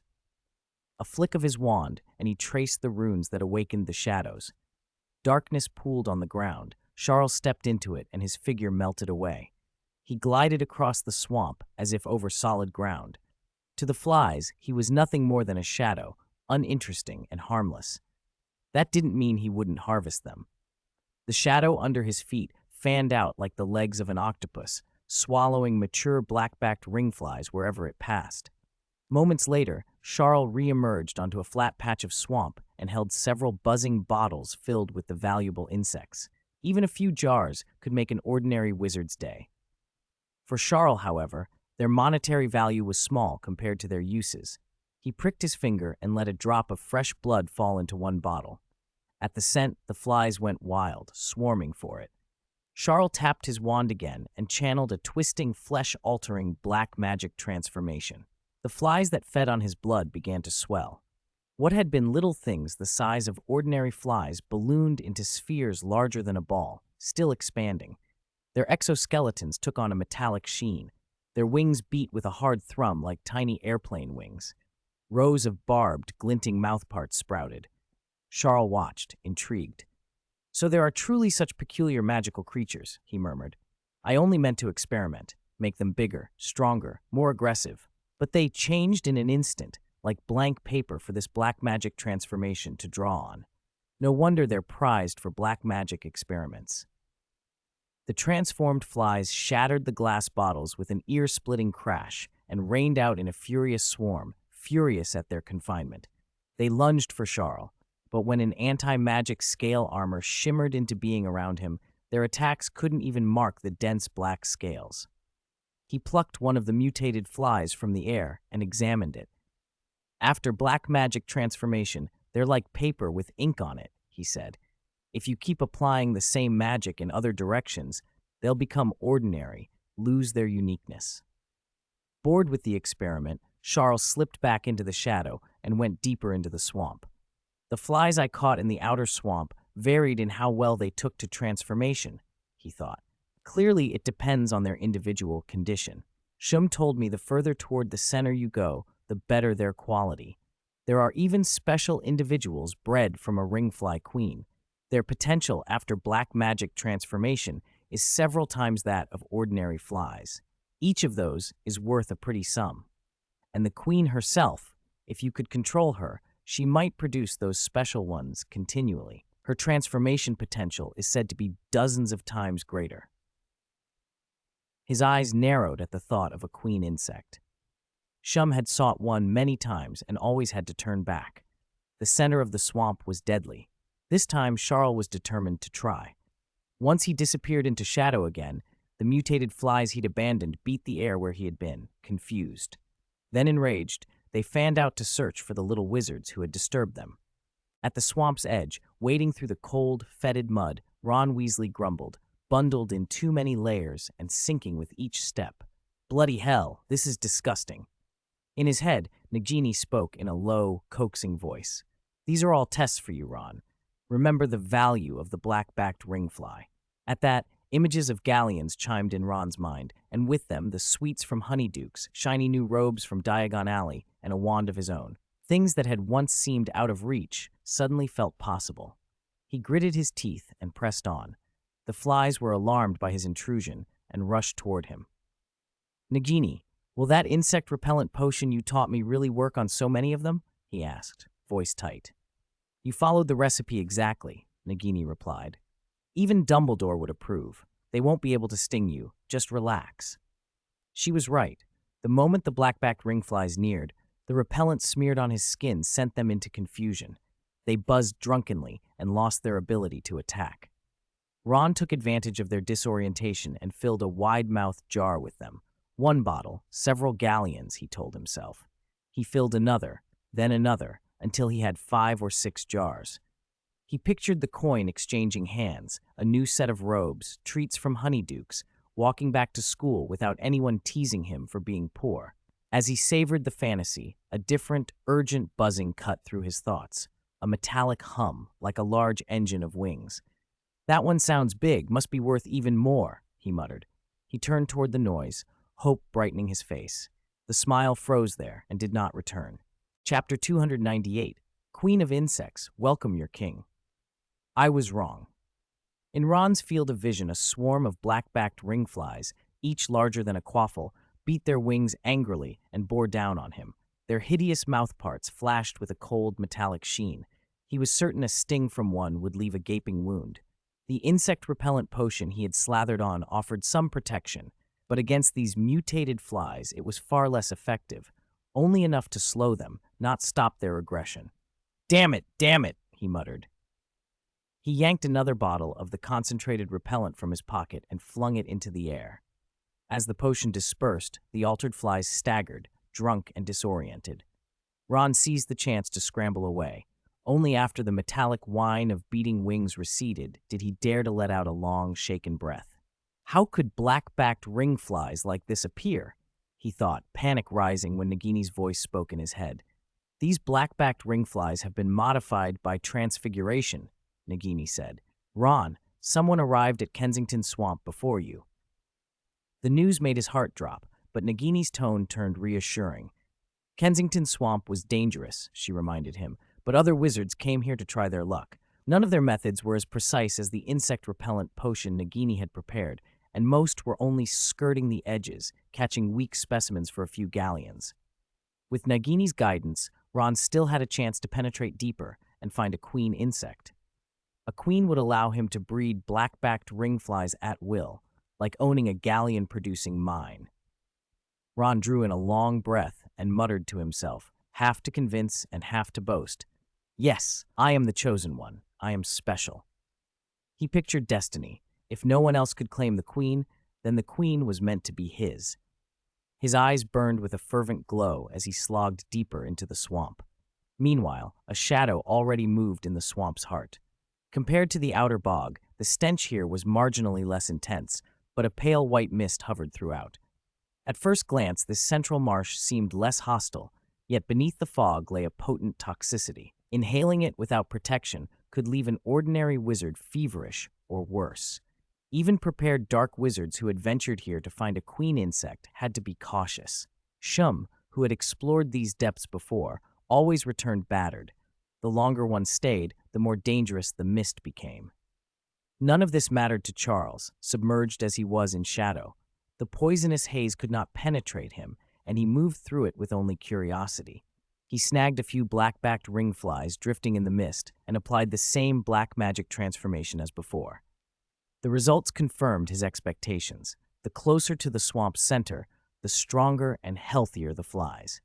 These were not the weak peripheral specimens, but elite workers, matured and robust from constant proximity to the queen insect. If these were already impressive, what a queen-transformed insect must be like. Charles mentally retraced Shum's routes through the swamp. Shum had once encountered a true guard, a sign he was close to the queen's lair. Spurred on, Charles quickened his search until he spotted a distinctive mark carved into a tree, the exact sign Shum had left. He followed it, wading into thicker mist until it became hard to see his own hand. Then a shadow darted, snaked through the fog, and seized a black-backed ringfly the size of a fist. The creature struggled far more fiercely than any fish Charles had pulled earlier. "A guard of the queen," he murmured with a faint smile. If he could take this creature, it would lead him straight to the queen. Expanding his shadow, Charles ensnared the guard and through the Black Shadow Legion, an aspect of ancient shadow magic, corroded it, bending it to his will. The corrupted fly guided him to a hollow tree at the swamp's center. Around the hollow, dozens of fist-sized guards hovered. Inside, curled and slumped, lay a white insect sheathed in chitinous bands, a translucent amber like a massive silkworm, the size of a human head. From time to time, a guard would seem to be birthed from her. Charles knew at once. This was the queen insect. Such a find was beyond rare in Kensington Swamp. Dark wizards coveted a queen. One could greatly amplify black magic transformations. No other wizard in Britain possessed one. Charles, with advantages of shadow and cunning, had managed what others could not. He emerged from the shadows without hesitation, scooped the queen into a prepared container, and slipped back into the darkness. The whole theft was a lightning-fast blur. The guards, after a stunned beat, turned and peered into the hollow as if bewildered. Where had the queen gone? An anxious buzzing swelled. The guards searched frantically, then, one by one, a strange change rippled across their bodies. The black stripes on their carapaces blistered into blood-red streaks. Their wing beats became frantic, and the crimson infection spread outward through the swamp. Wherever the wave passed, promising wriggling maggots quickened to maturity. Adults erupted from mud and joined the frenzied swarm. Charles watched, a flicker of surprise crossing his face. Losing the queen had driven the colony berserk. No previous accounts had mentioned such a reaction, perhaps because the queen was so seldom obtained that no one knew. The raving swarm would likely attack anything that moved. Charles shrugged mentally. Let them rage. It didn't concern him. He carried the queen out of Kensington Swamp and left, satisfaction warming him. At that same moment, Ron was pushing further into the white mist. He was disheveled, caked in muck, his skin red, swollen, and unbearably itchy. Nagini had given him a potion to counteract the fog, but each inhalation still felt like acid burning his lungs. He choked and coughed, torturing himself with the thought that this suffering was the price of destiny. I can persevere, he told himself. I am the chosen little wizard. A new buzzing rose from the mist. Flocks of swollen, crimson-scarred, black-backed ringflies darted out. Nagini's voice tinged with excitement and surprise. These are the queen's guards. So many. She must be nearby. Ron misread every sign. Why were so many guards out and about? He convinced himself it was a welcoming formation, heralding his arrival. His face lit with triumph. "Perhaps they know I've come," he whispered. "I am the chosen wizard. Only I can claim the queen. The queen must be impatient for me to take her out and crown me." He raised his head toward the circling guards. "Tell the queen insect that the chosen wizard has arrived. Now, welcome your king." "Instinct and hunger, not homage," answered. The swarming guards, maddened by the queen's disappearance, dove for him.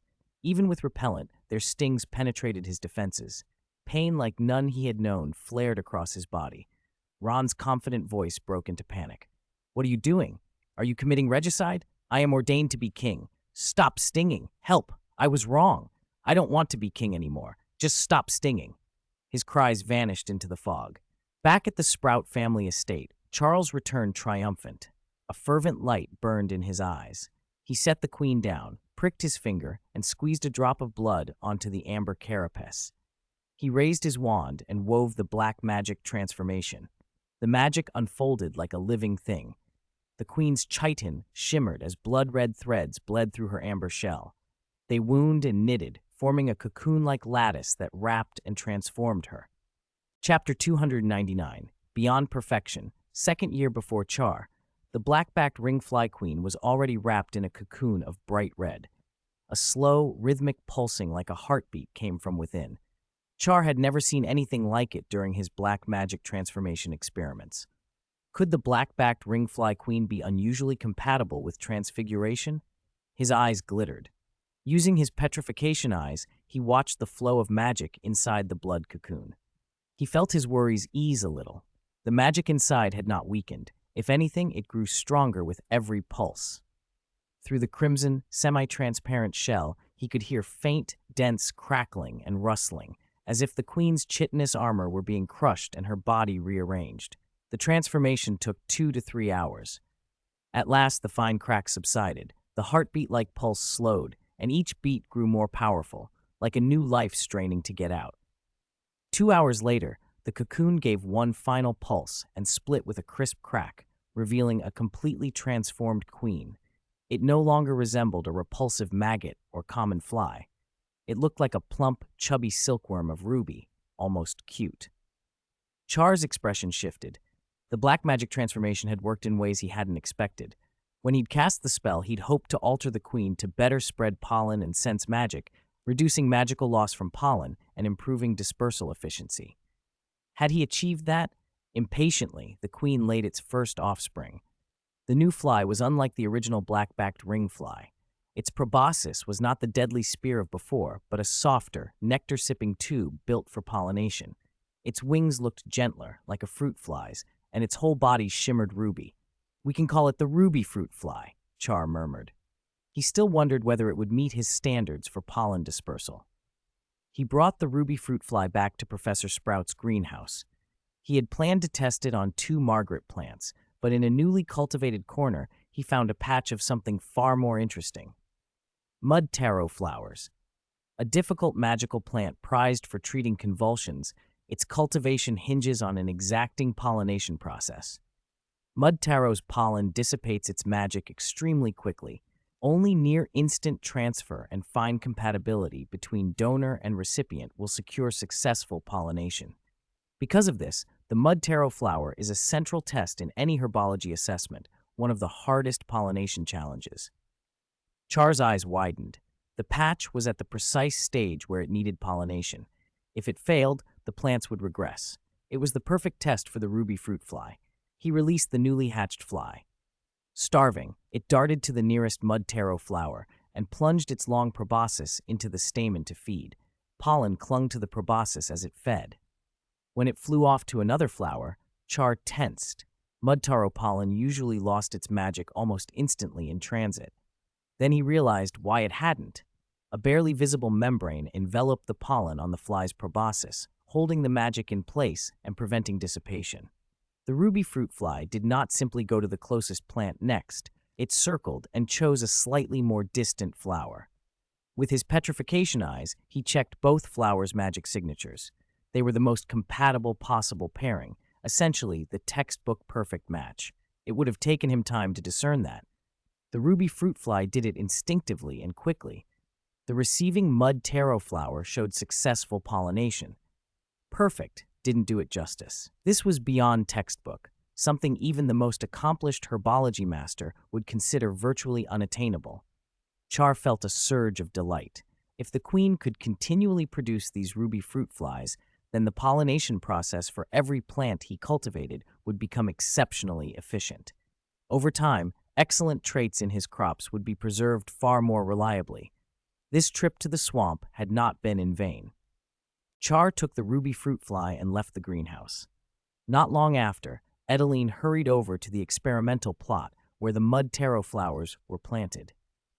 She'd been granted a small test patch by Professor Sprout and had been given the expensive mud taro seeds to strengthen her herbology fundamentals.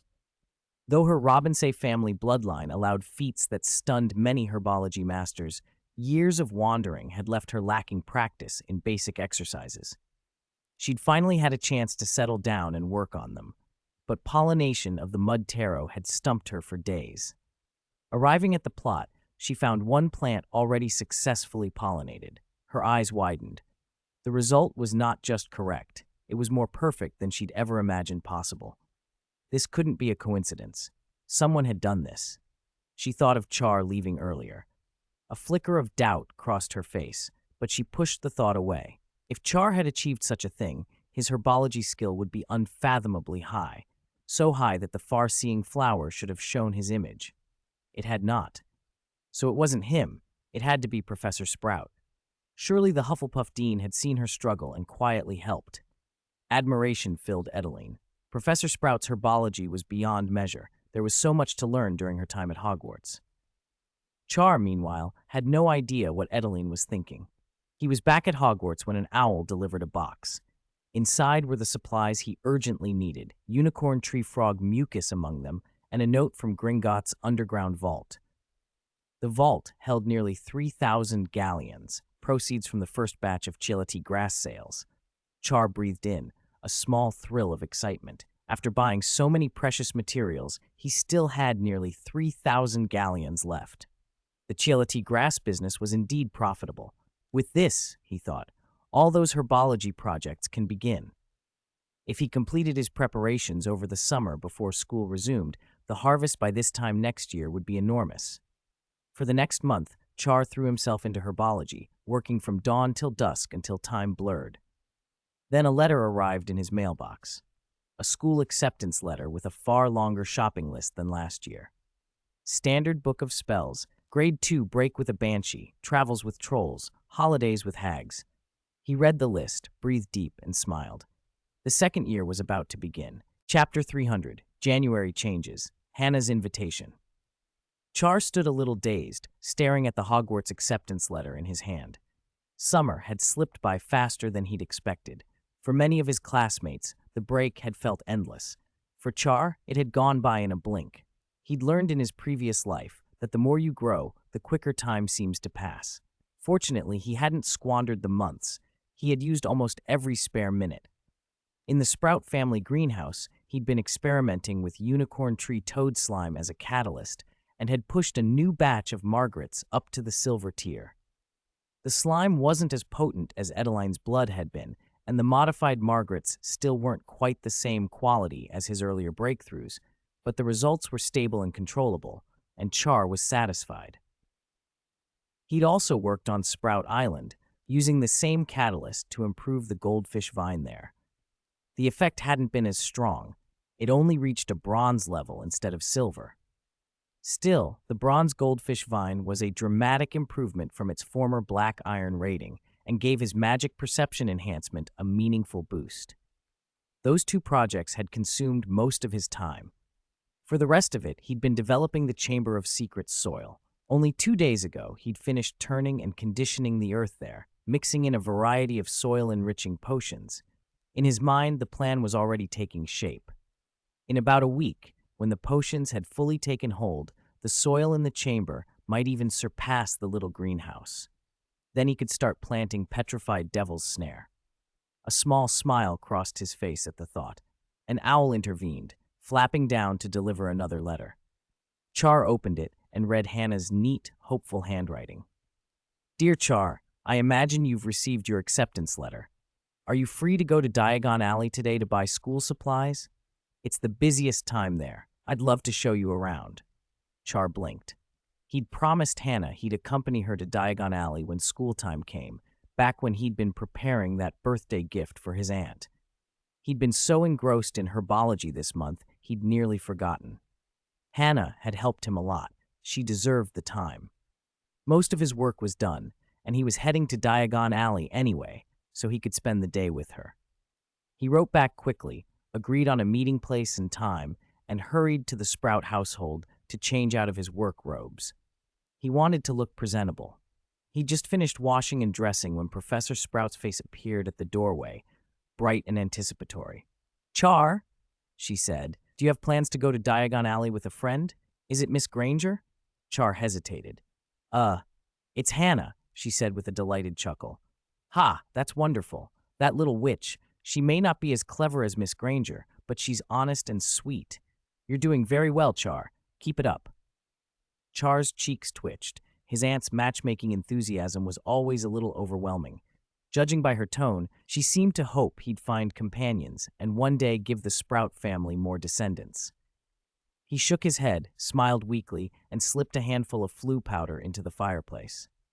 Nocturne Alley, he murmured. The flue took him there in a swirl. Nocturne Alley felt calmer than it had in months. The long, rare crackdown on dark wizards and dark objects had eased, thanks to quiet negotiations and shifting interests among the Ministry's factions. Fudge had been loud about the supposed success in the Daily Prophet, but Char didn't care about politics. The important thing was that dark artifacts were flowing into the market again. At Borgin and Burke's, old Borgin himself fetched a package from behind the counter and handed it over. The guardian tree seed in Char's arms pulsed faintly silver. It absorbed the residual dark arts power in the package, the taint of cursed items, and even a rare treasure, converting it into nourishment. To Char's eyes, the seed's legendary sheen brightened. The reward metrics etched on it were clearer than they had been a month ago. After the seed's recent annihilation of the Blood Soul Thorn's branches, it was now very close to the legendary tier.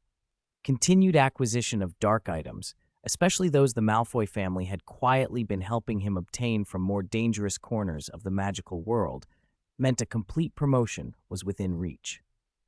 Satisfied, Char left Borgin and Burke's and walked toward Diagon Alley.